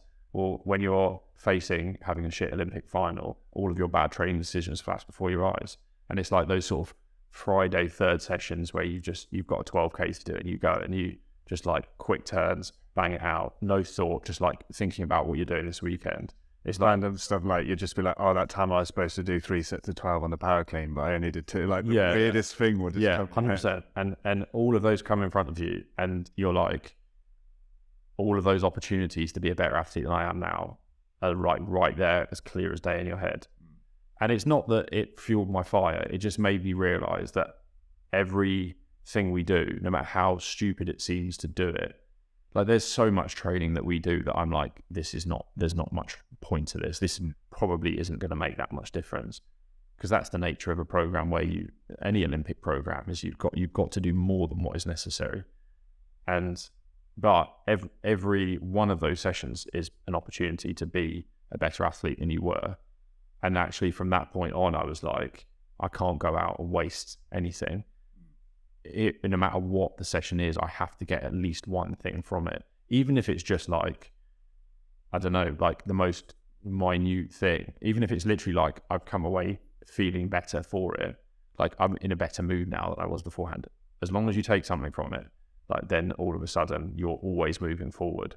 And I was like, from now on, that's what I'm going to do. And I think I have done that ever since. Sometimes to a fault. Sometimes it's made me way too demanding on sessions where we should be okay with it not being as good, like the conditions are bad or we're knackered from a load of racing. And instead I'm there just like cracking the whip on people and demanding more and not being happy with people and all that sort of stuff. And sometimes it has been to a fault, but so taking that mentality sort of into the next Olympiad. Obviously, Johnny didn't keep going. Well, Johnny like carried on for a few years. So we for a bit, so we in 2017. So we came back after Rio. We did had a like the winter was quite tough. Like I think me and Johnny had both kind of fallen off the cliff a little bit. I think a lot of guys do. Like after an Olympics, you get like. There is definitely like you get it every season, but after the Olympics, it's especially pronounced. You get this like depression up until Christmas time. Like the come down from just now. Yeah. Insane. It was really bad that year. Like, especially as there's these like little events that all the medalists get to go to after that. And it's like, Karen's off to the Usain Bolt premiere and I've got to pick her up afterwards because I'm not invited and all this sort of stuff. And the medalists go to this thing. Are you not coming to this? It's like, no, I'm not being invited. Everyone's forgotten about me already. And things like that put you in a deep hole. But then obviously we had trials, and that was my one final trials win. And that was great. And actually, like off the back of that, I was like, oh no, like this is different now. And me and Johnny got put in a quad with Jack Beaumont and Tom Barris, and we went to the first World Cup and we won a bronze medal, and it was like average rowing. It wasn't. No, like from your from compared to what we had done in the summer before. Sure. Like that was like what we'd done in the summer before was a scalpel, and that was a mallet. Like that gets so hard, isn't it? Yeah, when you have that whole campaign in one boat and then that all finishes, and you get back in the boat, you're like, oh. Yeah, starting again. And we got a bronze medal, and I was quite happy with that because we're on a podium again. It's been it hadn't been too long, but it had been a while. Mm-hmm. And when we got on the podium, I like turned to Johnny, being like, "Yeah, we're back on the podium," and he was like royally fucked off. And I was like, "What?" And he was like, "We should have won that." And I was like, "Oh, actually, like, yeah, we probably should have done."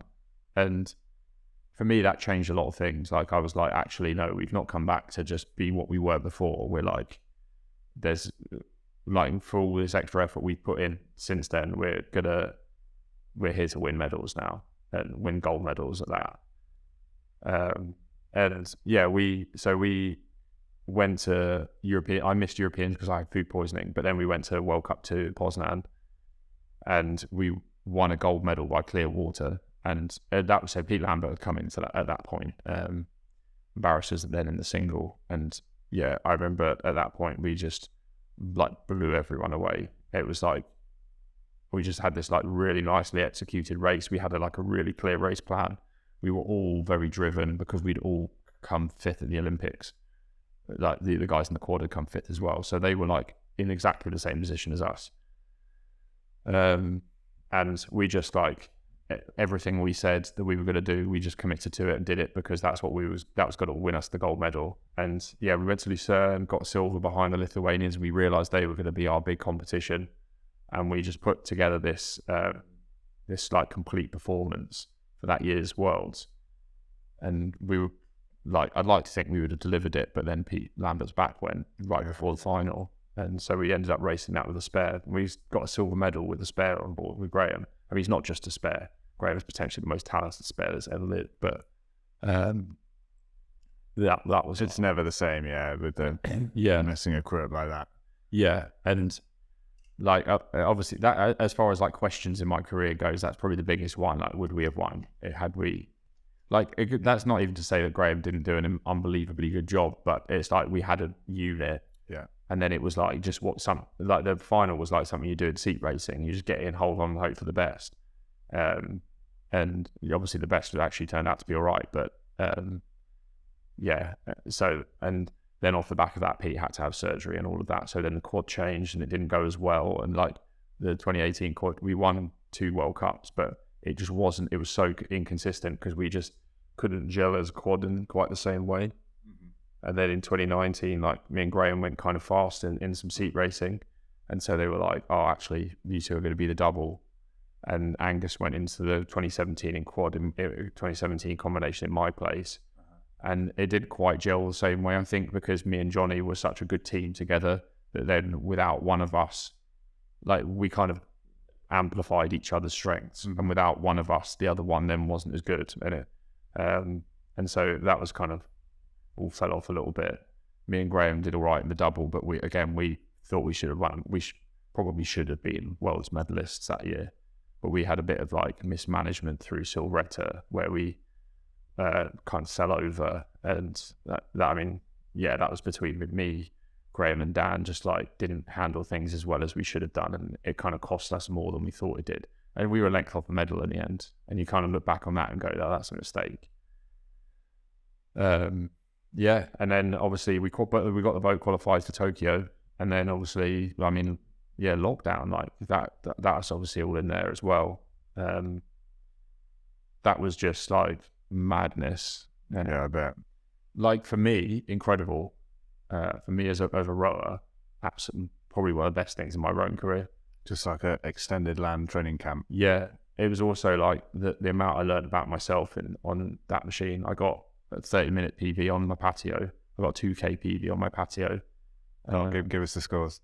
Like 550. But that was the thing, is it wasn't even planned. It was like the plan was to do a 95% 2K, and then the next day do a 98% 2K. So the day before I did a 604, which was about 95% for me.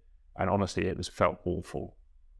And then the next day I was like, I had to pull a 56 or something as my 98%. I'm not sure that's actually a number, but it was about that. Mm. And I was just like, I'm going to do 100% effort. I'm not going to like play the safe. I'm just going to like see what's there. But I don't know what's there. And I was like sat on like mid 128s going into the 1,000, and then just was like, should we see what's left? And just jumped off a cliff and started pulling 126s. And with 100 meters to go, my predicted score was 549. And then the concrete started pouring through the veins, and I literally, there was nothing I could do about it. And it just went back onto the wrong side of the 550.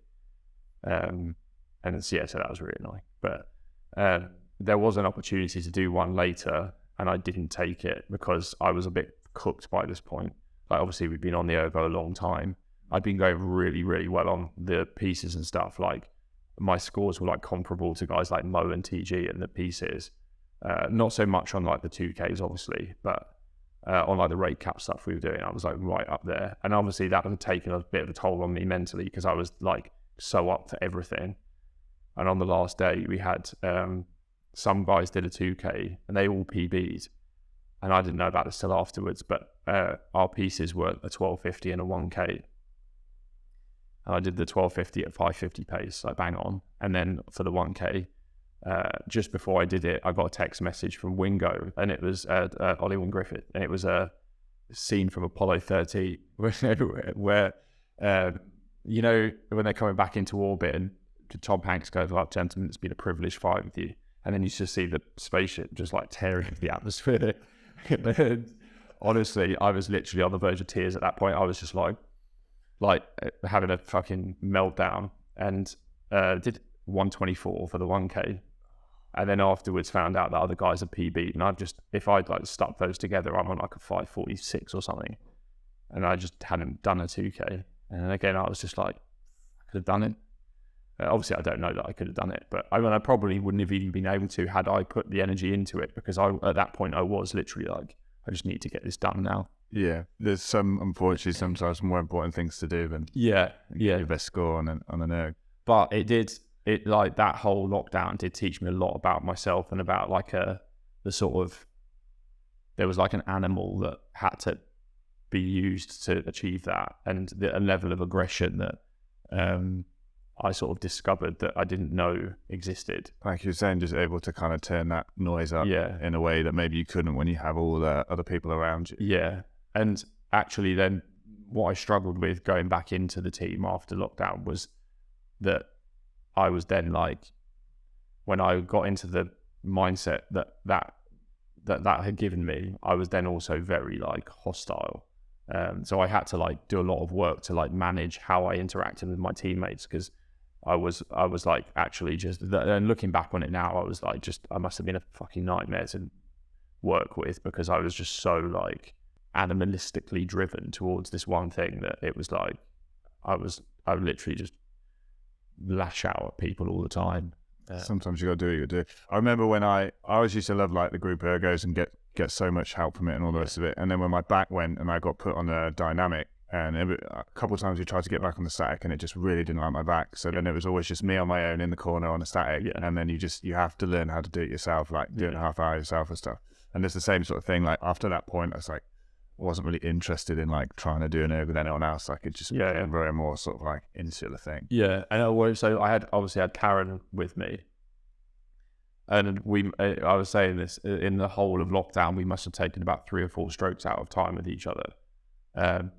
Like we literally, we would plan the ergos, so we would try and finish at the same time. So it was like about 100 meters per K on a piece. Yeah. And yeah, that's how we worked. So I was, we were obviously doing all that stuff together, which I think was a huge advantage, because there was a lot of guys who couldn't do that. And I don't envy anyone that had to train on their own in lockdown, because I think I would have come back not the size of a house, really out of shape if I had been on my own. But yeah, it did leave a mark, I'd say. Like a real eye opener in a really good way, in that what I was capable of. Like when I came back, I was like, I'm not the same athlete I was.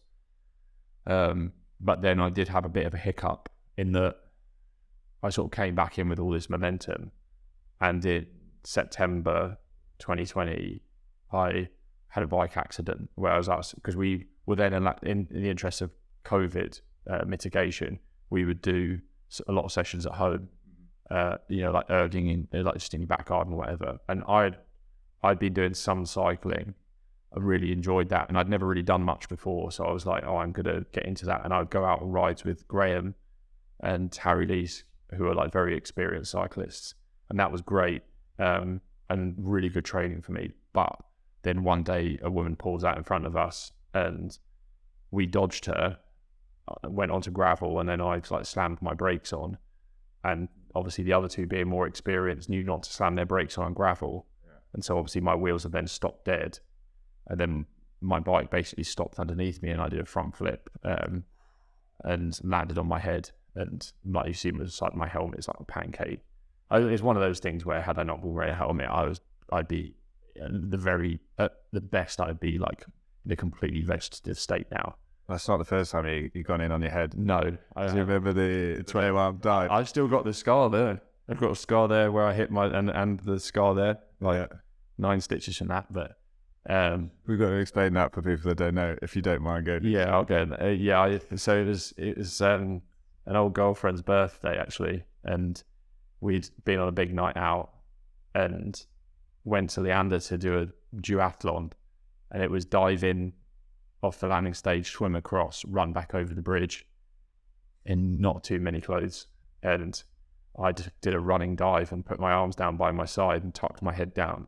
And where my head was tucked down, I then changed angle when I hit the water and just went straight down into the bottom of the riverbed.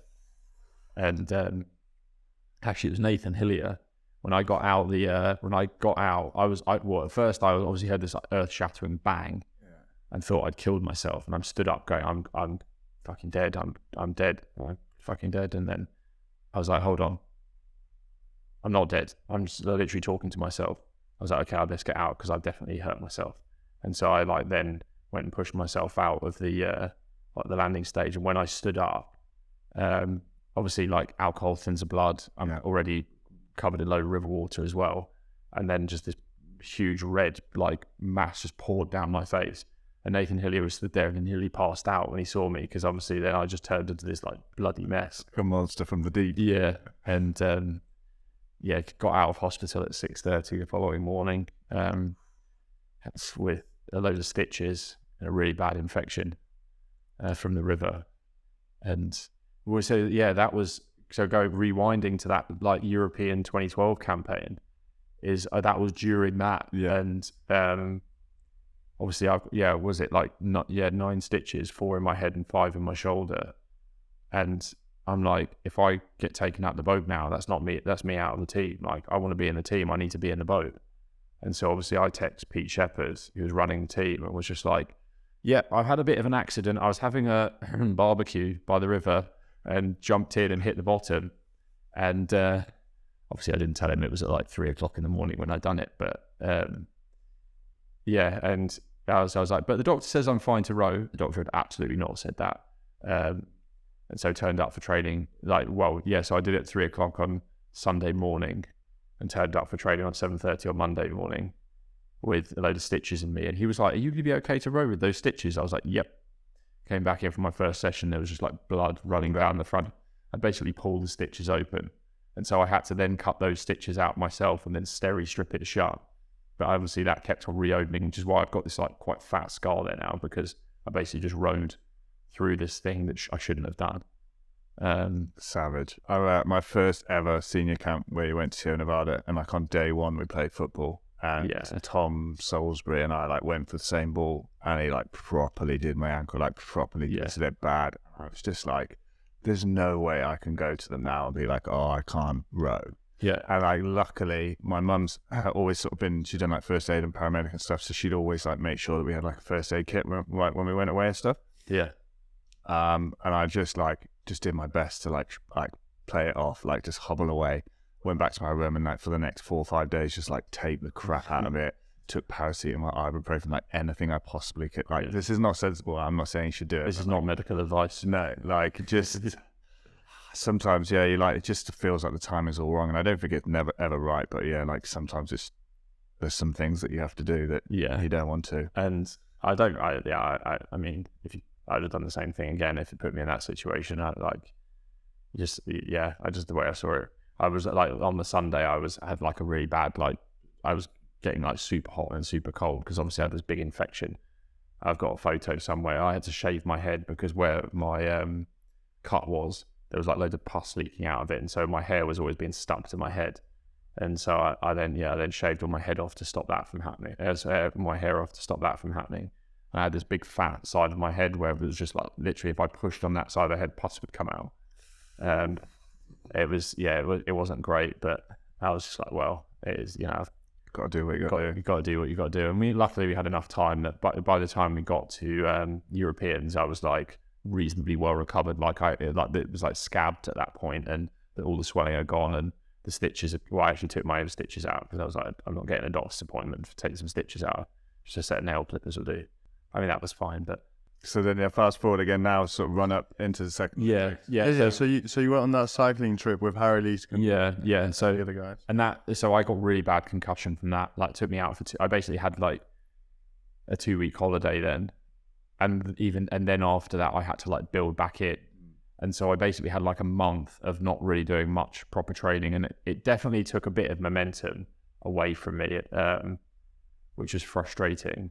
But I mean, obviously I found it again pretty swiftly after that, but a part of me is like that. I don't know if that did cost me anything in the long run, but I mean, I'm sure to an extent it would have done, but I was like that was really annoying. No one ever gets like you said, in terms of like training, like you always try and do a bit extra because you're guaranteed to get ill or injured somewhere. Yeah. So yeah, it's just. But I think the thing for me is because ever since that injury that I had in 2014. Ever since then, I have been so bulletproof that actually I've gotten to a point where I have to do everything because that's the only way I'll improve now, because I have done everything for so long. But there are guys like Graham, for example, I'm sure he won't mind me saying this, where he struggles to do the program, but if he does the program, he's getting better. He literally just has to turn up and do it, and he will be in phenomenal shape. And I wish I was one of those. Well, I don't wish I was one of those guys because I don't not had to be injured, but being a little bit more like that would probably be quite nice. I remember when I finished rowing, one of the things I gave up at school was rugby. That's what I was really into as a kid. So when I finished, I went back to play at Reading Abbey Rugby Club, and the psychological feeling of like knocking into guys or like putting your body in like a position where you could get hurt was so strange. I've like spent like 7 years making sure that I don't do anything silly. I don't climb any trees. I'm not going to fall over. Like I'm never going to. It was like really strange to be like. It felt like so like naughty is probably the wrong way, but like like, oh my god, like I'm like, and then you would like get hit and fall over and be like, I'm okay, it's all right, you know. We'll have to go rowing tomorrow. I remember Matt Simmons. He, do you know Matt Simmons? Yeah. So he was like quite a good rower. Well, he was a decent rugby player, and then quite a good rower. And then when he went back to rugby from rowing, he was then like a phenomenal rugby player. Went out to New Zealand. Yeah, he was like playing with all guys in the All Blacks and things like that. And I feel like he was very unlucky not to, like his position that he plays. There's a lot of guys like that in England, and I think in any other nation he would probably be one of the first guys into their national team. Whereas here we've just got an abundance of like massive second rows, and he was. When he first started playing, he said that like the first tackle he took, he was just like, holy hell. And you see like the state of him now, he looks like a big old cave troll where he's just been bashed so many times. But he's he then became notorious for just being able to like muller people for 80 minutes straight. And you're like, oh, okay, so you do learn a bit about it. But yeah, like we're very fragile like rowers are definitely very fragile as athletes. It's like if I sit in a chair for too long without moving, I'm in trouble the next day. I do. You do it so much. You know, like I remember, you know, like on a Sunday off, like my girlfriend or I like go shopping or whatever. Like after like an hour of walking, I'm like exhausted. Yeah. I'm like, I can sit down in a boat for 4 hours and row continuously and be fine. But I try and walk around for half an hour and die. Yeah. 100%. I'm exactly the same. Like like where I live, I've got 2 flights of stairs in my house. By the time I go to bed at night, I'm just like panting at the top of the stairs. It's like I can row 2,000 meters on the rowing machine faster than 99% of the world's population, and here I am, can barely walk upstairs without losing my breath. You just get so. I remember, is it Mark Cavendish, the sprinter? Yeah. The sprinter basically saying the same thing. He was like, I'm more comfortable on a bike than I am stood up now. Yeah. Like I've just got to that point where that's what my body wants to do. Yeah, 100%. Yeah. So Olympics number 2. Yeah. How did it compare? Very, very different. Yeah, we'd won a couple of medals. We got a European bronze medal that year. How long did you have sort of like full time back before the Olympics? Was it? Oh, we had the full season. Yeah. So we came back in. We stopped training in July. So in the lockdown, we stopped training in the July, and then started back in the August. So it was like a very early start for. That's mental. So you stopped because the Olympics were supposed to be in August? No, so we basically stopped at what would have been the Olympics, roughly what would have been the Olympics in 2020. Yeah. And then came back. We had like a 3-week break and then came back from at that point. So it was like a long year. Huge season. Yeah. Well, not that too long, I guess, because the Olympics was also in July. So it wasn't like in 2017 we came back and then our final was on the 2nd of October.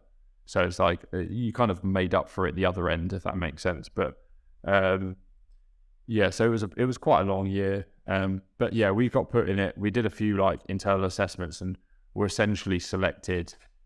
I want to say December sort of time, maybe February. I can't remember, but it's one of those things where you never really know when you're actually selected. Like we obviously knew we were like earmarked to the double because every time I went out in a double, it was with Graham.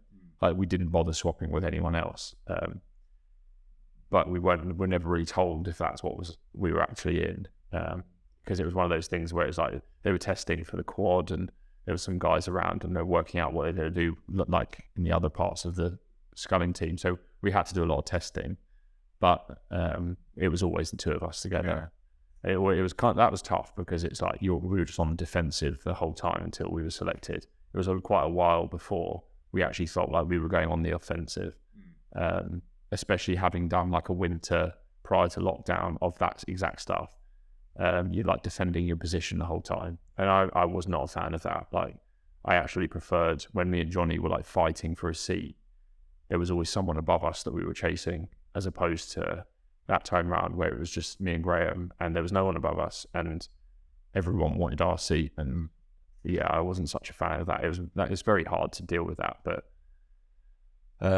yeah, we got ourselves secure, did Europeans, got bronze. That was great. Like you kind of think you're on a good way. But then, yeah, had a bit of a wobble going into Lucerne. So like we had some personal stuff, but like for me, it was Karen's dad who was terminally ill. If we found out at the start of lockdown, he had like a type of blood cancer. And basically we found out the week before Europeans that he had maybe a couple of weeks left. Not before Europeans, before Lucerne. We had maybe a couple of weeks left. And so Karen missed Lucerne, obviously. And I did Lucerne. But when we would come back, we would have to then isolate for a week, where it's like you're like not really allowed to go anywhere. You're allowed at the training centre because we have a special exemption, blah, blah, blah. But and so I did my isolate. I basically got back from Lucerne, got in my car and drove straight to Scotland. And Karen's dad passed away a week later. So that was like, obviously I'm sat in Lucerne knowing like Karen was in Edinburgh and her dad's like basically dying. And that was a bit like, my head wasn't really... yeah, that's impossible. Yeah, like, especially as he's like a brilliant bloke. Like it was very like, he was one of those guys where you just never thought something like that would happen to him because he was just like full of life, so healthy. Even when he was actually ill, he was like, just like, he doesn't give a shit. It's like, yeah, he's got this thing. We think it might be terminal, but potentially not. And he's just like trotting around like happy as Larry. And you're like, brilliant. And then like that was the thing that shocked me the most about that, because that was my first experience of something like what was a type of cancer. Yeah, it like turns into leukemia basically.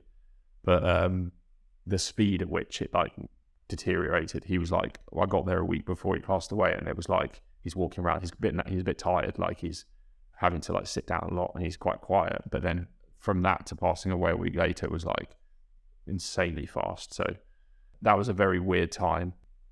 So we only did 2 races. So we did the Europeans in Varese, and then the World Cup in Lucerne, which I think might have been the final one. Or was it the second? No, it was the second. Yeah, it was the second to last one. There was one after that, which we didn't do. But yeah, because we went to Varese we did like the opposite way round to Rio. So we went to Varese first and then went to Silvretta. Yeah. And so we were, both us and the women were in Varese. And it was, I don't know why, it was basically something to do with like COVID logistics that we did it that way. And it was a bit weird doing it that way. I didn't really like it because it felt like we were doing a speed camp before a work camp. So it's like we developed these really fine motor skills just to go and like lose them up the mountain.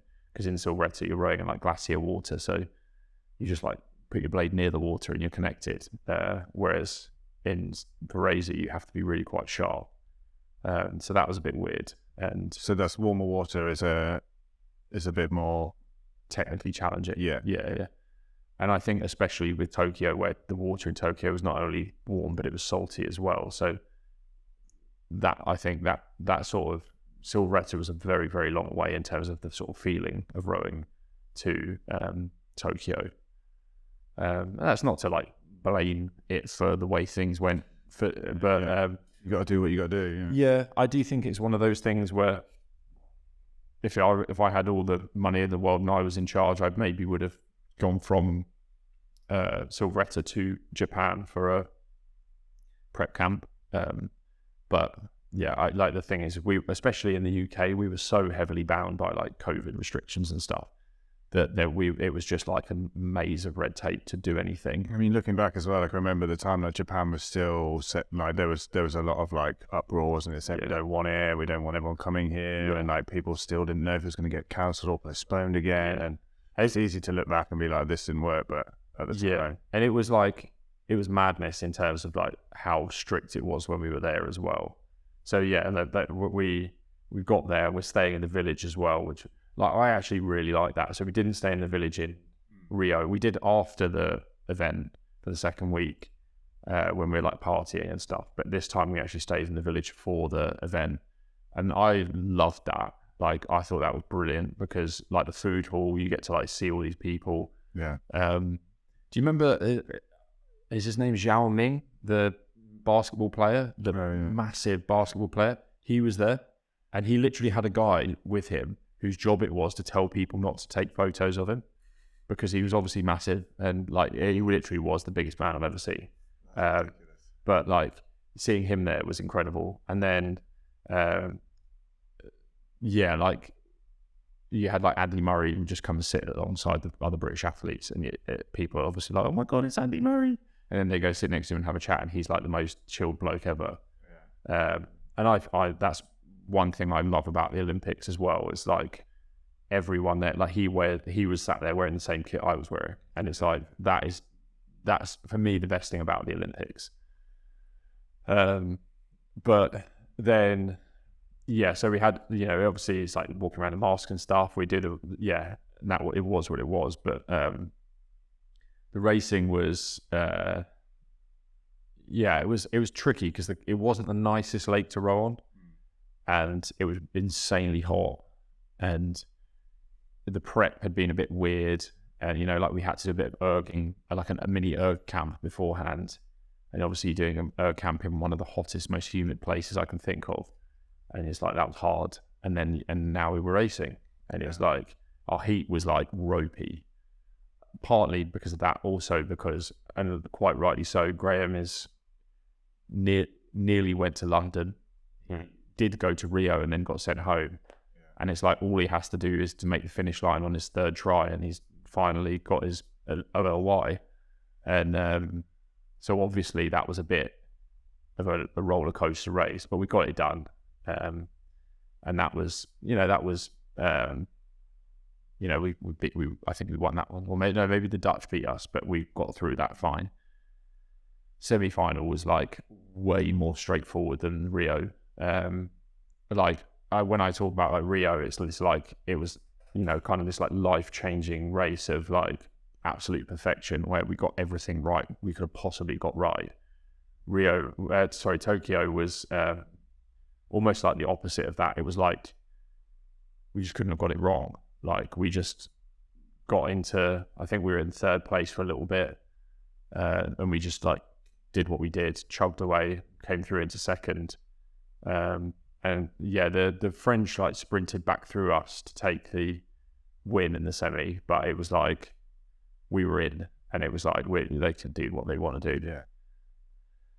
So that was like, oh well, look, we're in the final. Great. I've heard people talk about the Olympics in terms of everyone, semi-finals are more difficult than finals because not everyone goes to win, but everyone goes to make a final. But then we were also like, me and Graham, we were there to win a medal. Like it was like with Johnny, it was like if we do it right, we can win a medal. With Graham, it was like we'd already won a few medals together. Oh, okay, only 3, but in a year less, we'd won 3 times as many. And it was like, we're here to win a medal. And the final was just like, it was fine, but it was like a bit too crossy, and we were on the wrong side, and it was a bit like rough, and in terms of like how we rode, and like it was just like, look, rowing is an outdoor sport, and you submit yourself to the luck of the draw, and it's like you can't blame it because you know what you're getting into. It's like being a boxer and then moaning when you get a black eye. It's like you can't do that. At the same time, like, you would have remembered like watching like Sydney and Athens, and seeing like the glass water. Yeah. Or even the semi in Rio was glass water. Like that's why we went fast, because it was like we could sit a boat in that. But it was like the Chinese double who got the bronze. They were notoriously bad in rough water, and on their side of the lake was quite a bit flatter. Now, I don't think we would have gone any faster on their side of the lake, but I do think they would have gone slower on our side of the lake. And it was like a length off away from a bronze medal. Now, the French and the Dutch were just like they were like the French, I think, and potentially the fastest. I think they're a better double than the Sinkovics personally. Like them in that final, I think it's one of the best displays of like that event that I've ever seen. This they used to talk about Ayrton Senna, like he was like at the top, but it was level, and then when it rained, he was got. Like when the conditions got awful, he had that opportunity to sort of show an ability that others didn't. And like in those conditions, they just no, not even that. Like I just think, like in terms of, if you ask me to show you an example of if you say, look, I want to learn how to row a double well, who's the first person I go to? It's like, it's close, but I would go to them first and then to the Sinkovics. For what reason? Just, I think the Sinkovics were really good because they rode well, but they were also like monsters. The French weren't monsters. Like in terms of like erg numbers, from what I understand, they were very similar to me and Graham, but they just rode that boat fantastically well, and it was just nice to even watch them. And it's painful to say that because I've still got to race them at some point in the not too distant future. It's funny that you're saying that, like, oh yeah, no, they only had it. It's like me and Graham, like, oh, only a 550. Yeah, but then like compared to like, you know, you got one of the guys in the Chinese double. Rumor has it was like pretty much 540. The Dutch stroke man was a 40. You know, there are those the guys in every event now. That's the standard. Someone has that. Yeah, for me, they're like the best one. And ironically, so they did 6 minutes, 0.7 or something in the final, and which is the second fastest time ever done by a double. And the fastest is the Sinkovics. Yeah. Both times I was in the lane next to them. Too fast. Pushing them all. Only the 2 fastest doubles races of all time. Getting absolutely victimised. Which is some like really kind of shit claim to fame. I think you think that's like sucks now, and I think the further you get away from your career, the happier you'll be. Yeah. Oh yeah, 100%. And look, even now it's like kind of like with what I said about racing the Sinkovics in Rio and like seeing them hurting, looking over at us. It's like actually when you race crews that are that good, it is like a privilege, and also having done it now for such a long time, there's no like animosity there. Like everyone who is there, I have, you know, unless they're like not a great bloke, will have my utmost respect because they're there doing it, and no one is having an easy ride there. Like everyone is selling their soul to do what they're doing. Yeah, and I'm going to do everything on the water to destroy you. Afterwards. Yeah, exactly. Yeah. You know, so it's just. Yeah, like you got to have that sort of respect for them because they've earned that. And but yeah, I do think the French are probably the best double I've ever seen. We finished. We had, you know, we ran out of gas. Like, you know, sort of typically we had like quite a big finish. Me and Graham, like we were able to like really wind it in well. But in this case, we like, I'd say with about 150 to go. I looked over and we still hadn't made enough ground on the Chinese. And at that point, I was like, yeah, I haven't got nothing left to get through them unless they capitulate now. Like, we're not getting through. That's that. And that was hard. And that, like, with Rio at the time, I was like better about it, and then subsequently found it a lot harder. In Tokyo, I found it incredibly hard at the time, but then there wasn't this whole stuff, all these things afterwards that made you feel shit like it was in Rio. Like, the second week of Rio was like a great time, also very, very traumatic from like the perspective of the way you get treated at an Olympics when you're not a medalist versus when you are. It's like, especially when you've in that situation where you think you could have beaten one, the like difference that makes is like absolutely colossal. And you know you're at the same standard. Yeah. Yeah. It's like I went to the Oakley house. So they obviously didn't have this in Tokyo, but in Rio they had these houses that you had the Oakley house, and it was this like venue that was run by Oakley, and there's like free drinks if you can get in there with your accreditation, which all the athletes can. You get like free food and drink and all this sort of stuff. It's a lovely place to relax. It's like right by one of the lakes in Rio. It's just really nice. And I went there with Stan Leludas, and he's gone there to collect his gold framed frog skin Oakleys. And you're like, oh, that's they're incredible. And whilst I was there with him, obviously I know I'm not getting a pair because I didn't win a medal, but when I'm there and he's collecting his, I see a set of wooden framed ones. And I was like, the fucking wooden spoon Oakleys, like, yeah. Surely. And I said to the bloke, I was like, mate, weird request. Do you have a spare set of the wooden frame ones? Because I came fifth and I feel like wooden spoon Oakleys would be quite good. And he was like, sorry, mate, not got any. And it's like, I literally stood looking at him in front of a mountain of Oakleys. I was like, you've definitely got some. But obviously and the thing is like, he probably had no idea. He was probably just like, no, I can't give any away. But to me, the way, like, the fact that he said it like that, he might as well have just looked at me like I was shit on his shoe. And I was like, that really riled me up. And the whole second week was things like that. And you like fly back, and the medalists go in, the multiple medalists go first class, the medalists go business class, the non-medalists go cattle class. And it's like, I swear they put extra rows in just to make the Allegro even worse. But obviously Karen was in business, so then I just wander up to business, and the cabin crew are just like, yeah, come along, do you want some champagne? And those people, like, they're just, happen to be there. But obviously those things are huge, like, redeeming moments, because these people treat you like you're someone special when you're coming from something else which is making you feel like a piece of shit. I heard a good quote once, was, I don't know who said it, but was, sometimes the only difference between winning and losing is how other people treat you. Yeah. It's not even other people. It's like the athletes themselves. The gold medalists look at the fourth placers and they know that they have nothing but respect for them because they know that they've put in the same as them. But it's like the other people who don't know any differently. They don't even know the difference in terms of how they talk to you will affect you. And that I think, like, really exacerbated the sort of Rio trauma, which led to sort of, like I was saying before, me and Jomini had that like post Rio blues for quite a while, and that was really big because of things like that. With Tokyo, it was just we finished racing, and we had because of COVID, we were on a plane within 48 hours. And it was like, that was actually really good because my mum's cousin is a BA captain, and his wife used to work for BA as well. And so I got in touch with her and was like, do you know who will be flying our plane back? This is our flight number.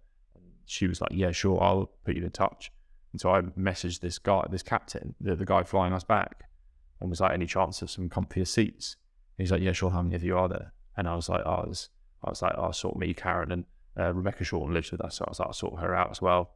And yeah, we'll just get that done. I'll, upgrade it. And he's like, only 3 of you? And I was like, well, no, there's like a whole 8 as well.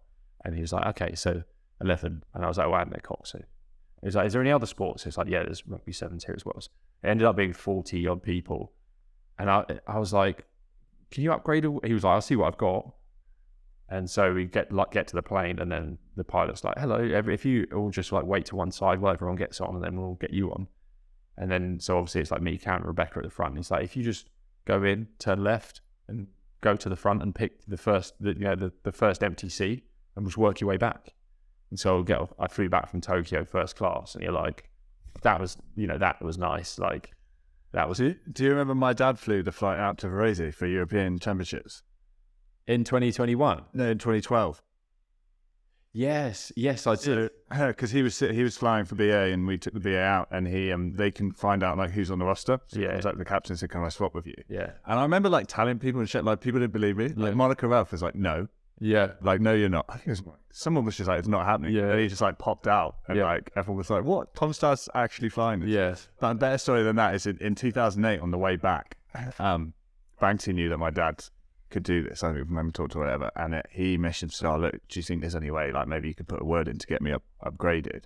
And Dad was like, "Obviously, like, all the people who've won medals are going to be on the top of the list. Yeah, but I'll message the captain." And at the time, obviously, I was like, "Come on, Dad, like, he's my head coach." Like, so I says, like, I'll put a word in and just see what happens."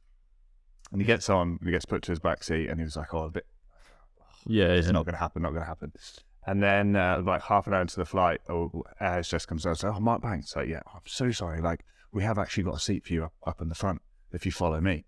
Walks all the way to the front, and then the seat that he was supposed to have has been given to, I think, Sinead Reid, the BMXer that was going to win gold, but went down on the last turn, and she's got like a cast or something on her leg or whatever.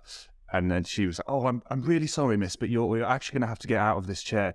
And Mark was like, No, you're all right. You're all right. I'll go back. Yeah. He walked back for it. That's funny. Yeah. Yes. So after Tokyo, what's sort of your motivation now to go into Paris? Like, do you have a different set of objectives? Do you think there's anything after Tokyo that's changed in that way? Yeah. It's more specific than after Rio, but I was going back to that sort of aggressive mindset that I was talking about. Like one of the things that me and Graham used to struggle with is like Graham, we like potentially weren't the most compatible double. Like when I compare like myself and Graham and myself and Johnny, like me and Johnny outperformed our ability. Like as doubles, I'd say me and Graham were potentially slightly quicker, but given how much more talent we had as a double, like even myself compared to my previous self, I was like a way better athlete when I was with Graham. And Graham is like potentially the most talented athlete I've ever rode with. But yet we were only a little bit faster than me and Johnny. And that was just like because of our compatibility. Now, Graham is like a very sort of fluid sculler. He's very like loose and natural and rhythmical. And I was like very, very physical. Like I was, all the speed I got, I worked for. And Graham doesn't quite work the same way. Like his is a lot more natural. But then the flip side of that, so sometimes he could come off from a race and be like, "Oh, I just didn't feel like I got it all out there physically." And I used to get quite frustrated with that, thinking like, like you've just not worked hard enough.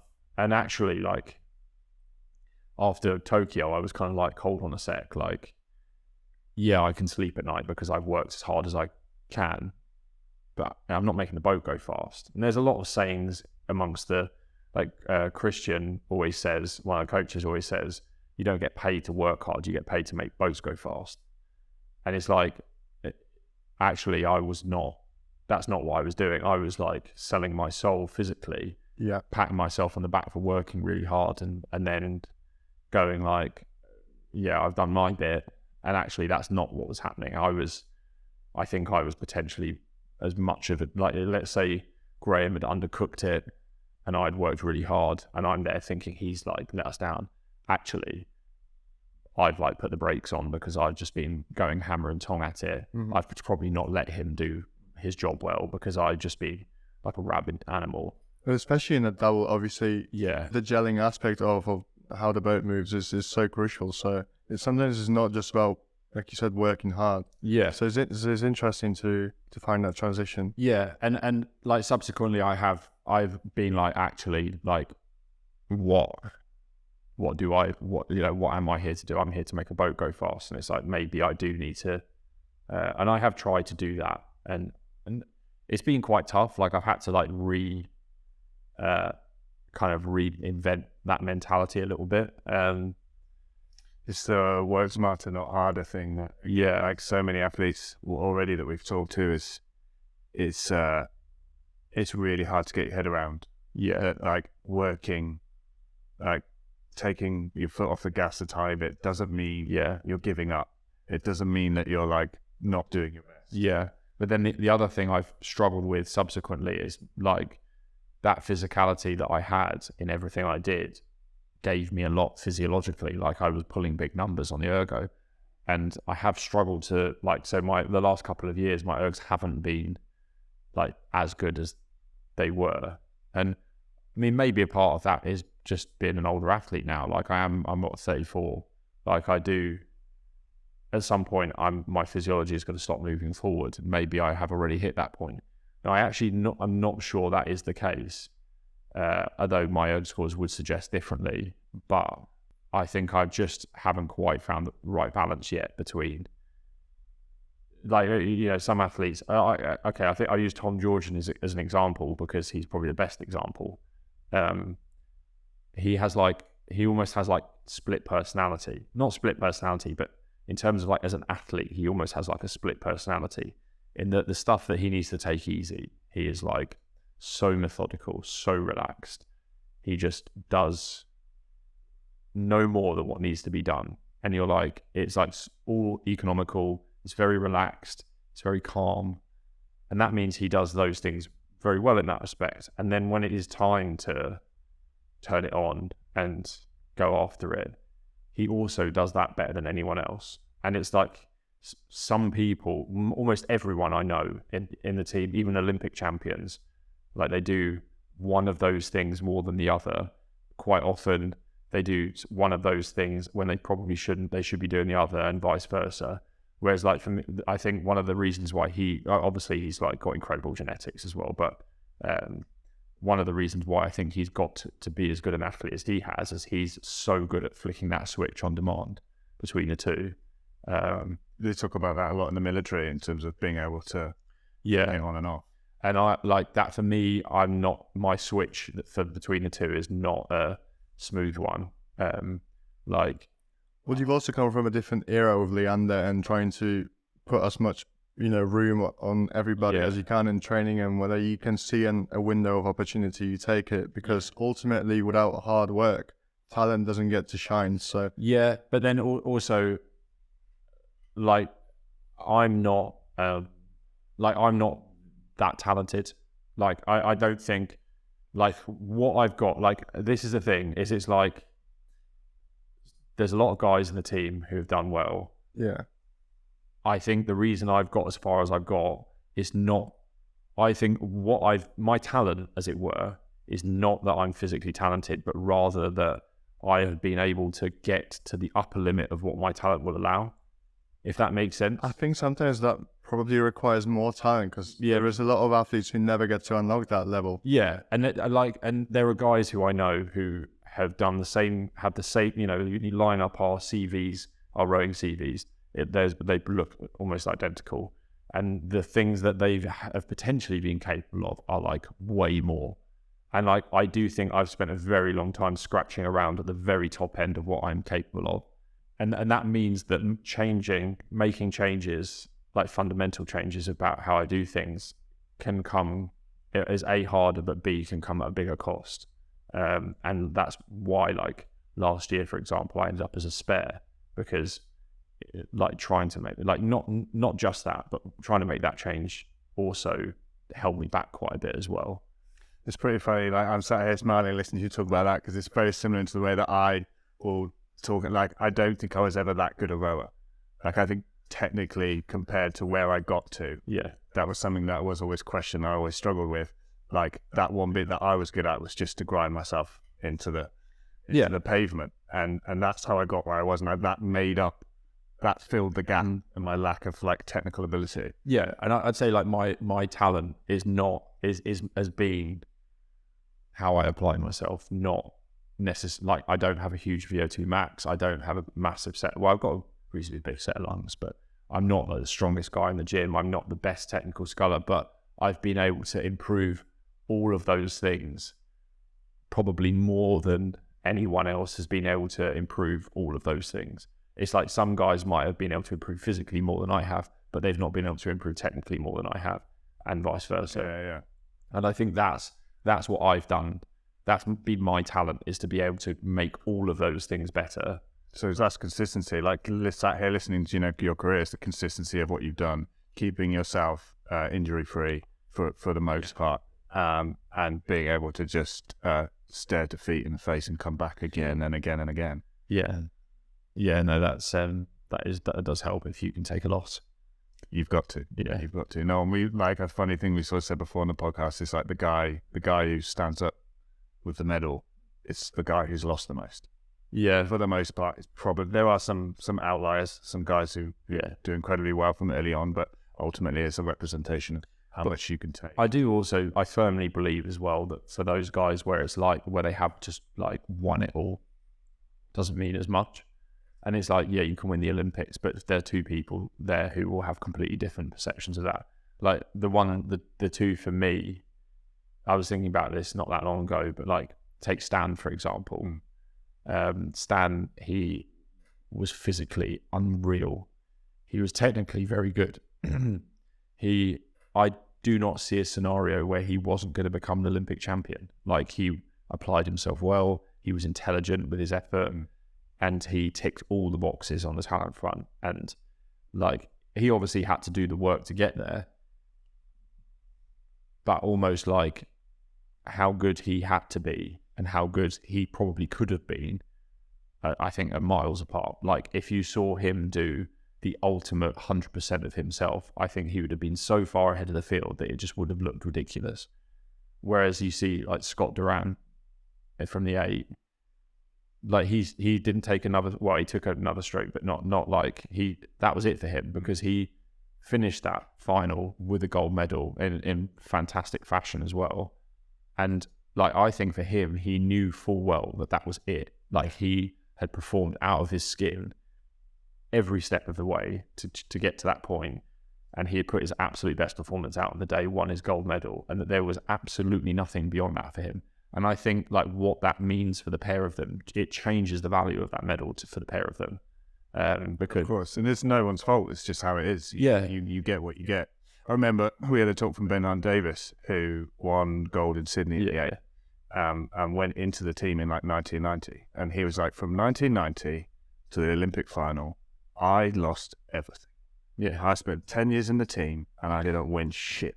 Year after year after year, came back and lost and lost and lost. And maybe he picked up a few smaller medals, but yeah, like crazy. Like to then at the end of that take that medal, of course. Yeah. The longer the journey, the more the sweeter the end goal. But also like you have like your capacity, which is like this sort of line, and the further you get along it, the more winning and losing means as well. And it's like you might win. You might have the most epic moment of your entire life if you win, but the flip side of that is because you put everything into it. If you don't, it's going to cost a lot. Yeah, I think ultimately, like, when I decided like when I had to finish, like part of being okay with walking away from it was like, I've reached my maximum potential. Yeah. I've blown my body out plenty of times. Yeah. And like everything else, and there's just nothing more I could have done. And like ultimately, like that's really the goal is to fulfill your potential. Yeah, and I do think like that's one thing I'm quite comfortable with even now, is like, I'm back to do it again. And was that always on the cards? Did you take a bit of time to less so than Rio, but than after Rio, but like when I realized how close I, like, especially with the final in Tokyo, is like, with 100 odd meters to go, I like look over and I see the Chinese, but I did also see the Dutch and the French, and it's like there's the gold medal. Like, I can see it, and in that scenario, you're like, I don't have to do a great deal to get there. And especially like also knowing that like maybe we could have done some things better in the build up. Maybe we could have been a more compatible unit, done better at finding that sweet spot together. It's kind of like, actually, if I can get it a bit more right next time, then that's where I'll be. And that's why I'm back, because it's like I can still do it, and like I might as well take the chance on. And also, like, Paris is not too close to the sea, like Rio and Tokyo. Like, conditions could be a bit nicer. Hopefully that'll be less of a thing. Like, what I'd also like is just a fair crack at it as well, like to not have to do it in some shit lake with like terrible coastal wind and bumpy water. Like, just a fair representation would be good, a good chance to actually produce a reasonably perfect for me performance. And if that happens, it's like evidence would suggest that should be about right. Yeah. So it's like, why wouldn't you? Do you know what I mean? And if you want to be there, like for me, again, like this is weird. There's probably actually it was definitely a moment in my career where something's flipped in my head. It's when the end of that 2013 season, we went and did that Nottingham trial. Do you remember? Yeah. I was kind of just mentally and physically fried, and I just didn't know how much I had left, and my body was on its last legs. And we went and stayed at my auntie's. Do you remember? Yeah. We With the hot tub. Yeah, hot tub. We're sat in the hot tub, and I was just like really done. And I remember saying, like, I can think of like 100 other things I'd rather be doing right now. And you were like, I can't. Like, I want to be here. Yeah. And I remember thinking, like, it's probably time for me to think about doing something else then. Because I was like, he wants to fucking be here. But then also, like, there's 100 times where I've thought that as well now. Like, yeah, that time, yeah, you're probably right. Like, but especially with the last, like, 18, 19 months, like, being a spare is like, it's a shit job. And it's not that the being the spare bit that's shit, it's the way you get treated. Like, this is a medal machine we're a part of. It's not like a care center. It's like, like they don't care about you if you don't win stuff. And so it's like, my 2 Olympics doesn't matter. It's like, I'm the spare and I would be treated appropriately. And it felt like a massive disrespect. And it's like the way I was treated felt disrespectful. And not necessarily on purpose, though. And just in No. terms of, like you say, like the future success of this sport depends on the medals that we win now. Yeah, and what you've done, and like what you've done in the past, like as soon as that last performance is done, the counter resets to 0, and like that's not strictly true in terms of like your selection and all of that sort of stuff. But it's like, I'd finished 4th at the Olympics, and yeah, like we'd gone really fast. Like we did like 6:06 in the final, which for a double was rapid, and it was like, yeah, that's good. We've done some good stuff, and we're back to do it again. And I didn't turn up. I wasn't treated like a king when I turned up again, because there was new people now, and they're here to do it. And to be fair, this new batch of scullers are like ridiculously talented. Like they're monsters. And how's that dynamic now, being the guy and the top end of the squad? Do you enjoy that different role? Is it difficult? It's hard because like the average ergo of the scullers now is like light years ahead of where it was literally 2 years ago. They're freaks. These guys are absolute freaks. And also, like in the singles, they're all good single scullers. There's no one who's like, oh, I can rely on my crew boat performances. Like, that used to be me. Like, it's like, yeah, I did all right in the single, but my strength was the crew boats. Like, all right, what used to be all right is now not good enough anymore. Like, I'm definitely the best single sculler I've ever been, and I still finished 5th at final trials. Like, that was a bad result for me. Like last Olympiad or the one before. Like, I could comfortably come like 4th. Like, I even won one, and it's like, whereas now 5th was like, actually, I thought I was going to do better, but that is still probably quite a good result for me. And so suddenly I've gone, like, I've not, like, okay, my ergs aren't great, but in terms of like my ability to move the boat, I actually think I'm going as well, if not better, than I've ever gone. I would like my ergo to be back where it was, but it's, we'll get there hopefully. But actually now that means I'm not like this guy who just gets put in the boat all the time, which I used to be. Like, it hasn't been a question whether I'll be in a boat for like years, and now all of a sudden it is again. And that's been really tough to come to terms with. But I do think that every time I get in a boat, my like experience, my ability to like communicate amongst the athletes, like my ability to go, we want to fix this, so we have to work on this. Like that's where I am, I think, way ahead of everyone because of that experience. And so when I do get in these boats, it's like, I'm here to help. Like, let's sort this out, shall we? But there's plenty of guys bringing huge eggs. There's only one guy bringing the experience. The only downside is you can't get selected off that. Like I can't. You know, that's like saying I should get selected off good chat, because that's essentially what it is. So I have to be able to back it up. But like, it does mean that when I get, you know, like I have a good time when I'm in these crew boats, and like whenever we go out in crew boats or like on camps and stuff like that, and I get in the boat and I can start chatting away, and it's like, oh, this is starting to go quite well now. Everyone has a good session. We all have a good time, and people appreciate rowing with me, and that's quite nice. But obviously, at some point, we've got to make the boat go from A to B as fast as possible, and I just need to make sure I do that to a standard where I get to then use my other skills. And that's been an adjustment, because like, yeah, 3 years ago, I was like, I'm in the top 2 scullers in the team, and now I'm like, shit, I best hold on tight, otherwise I might not even be in a boat next summer. Now obviously I'll take that chance, because otherwise, you know, you sort of, what's that phrase, that you've not come this far just to come this far. But like, it does, then that's the thing, is because I'm in that situation now, it makes me realize that these guys I've got now are like my golden ticket. Like, they are, like, to be blunt about it, they are my golden ticket. It's like, if I can get in a boat with these guys, we're going to go well, because they are freaks. And if they do, if they listen to my experience, like, even half of it will probably go really well. So it's like, sweet, I'll take that chance.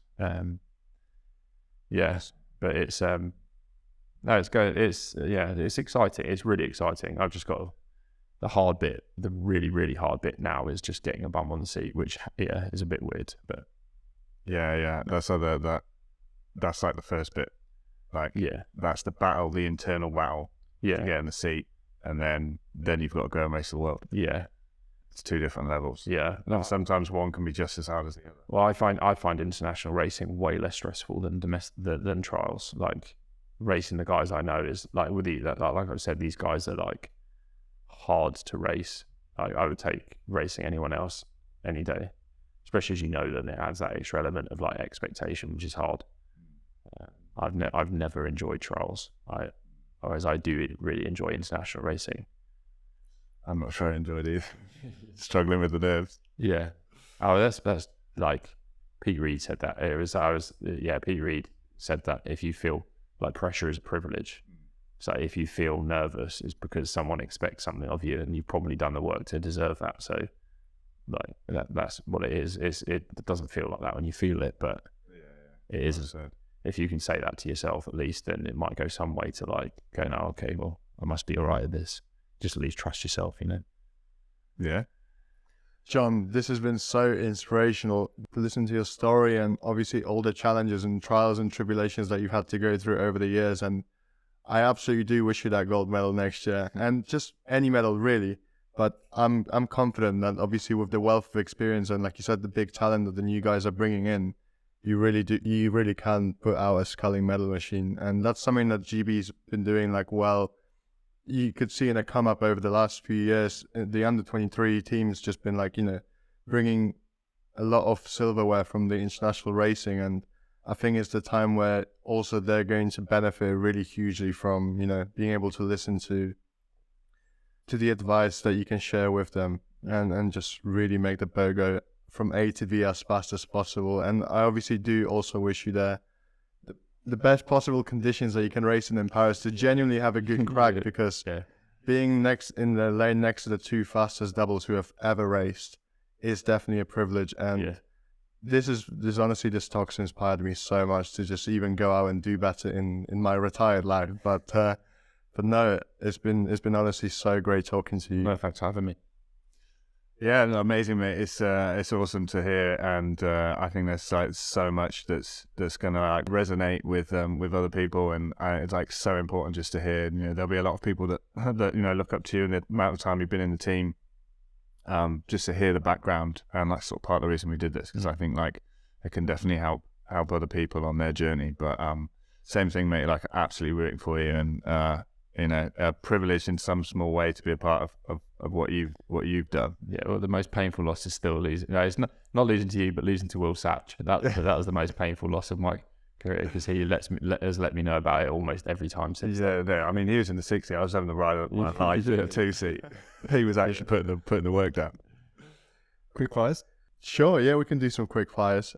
Who's your rowing idol or the person that you've looked up to throughout your career?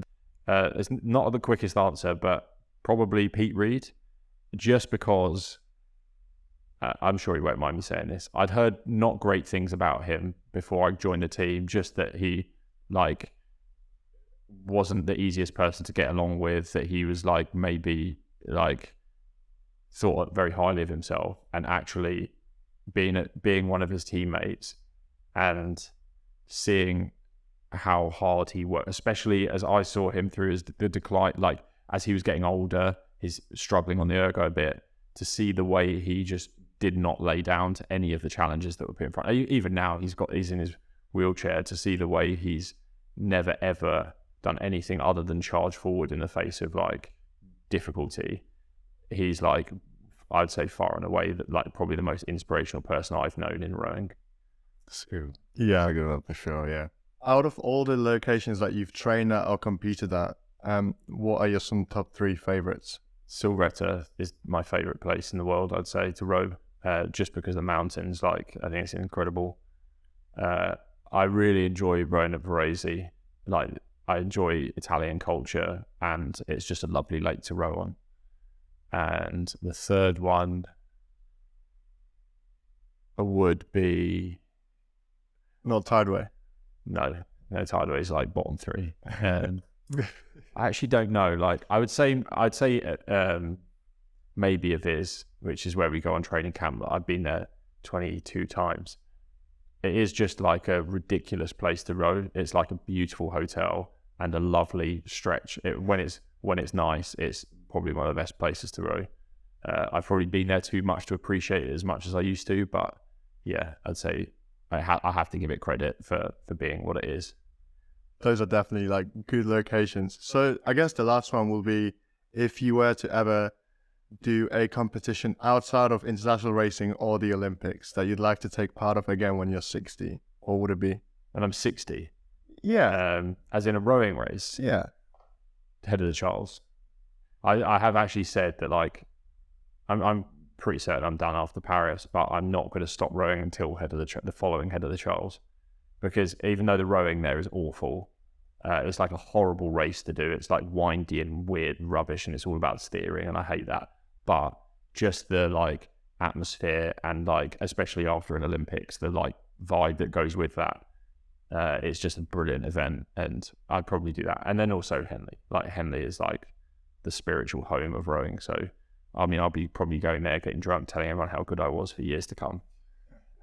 I think you've earned that right for years to come as well. So. I've got one last one I'd like to ask. So, like, if you could go back to 16-year-old you, or say sort of 16, 17, when you just sort of start to take it seriously, and could give that guy some advice, what would you give him?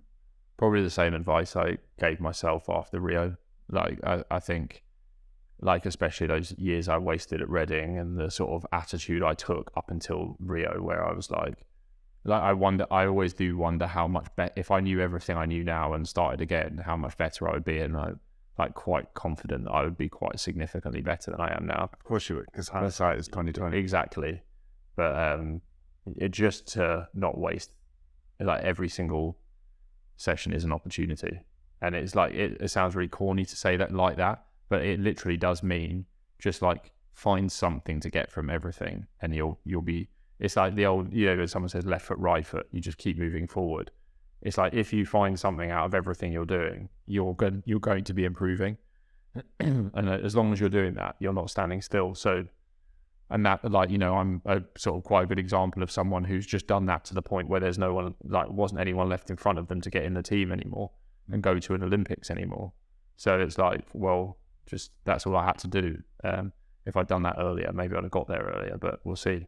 Well, I say we'll see, we won't see. We'll never know. You're still a product of everything you've done, good and bad decisions, and you can shoulda, woulda, coulda, everything. And I mean, and you can go back that far, but at the end of the day, like, if you know you did the best at the time with the knowledge you had at the time, then you can only be happy when you look back. Well, yeah, exactly. Awesome. I think this also isn't corny at all. This ties perfectly into the motto of the podcast, which is, you know, remember when training gets tough, The last stroke counts. the last stroke counts. So on that note, thank you so much for tuning in. Best of luck to you, John, and easy there. Cue the music.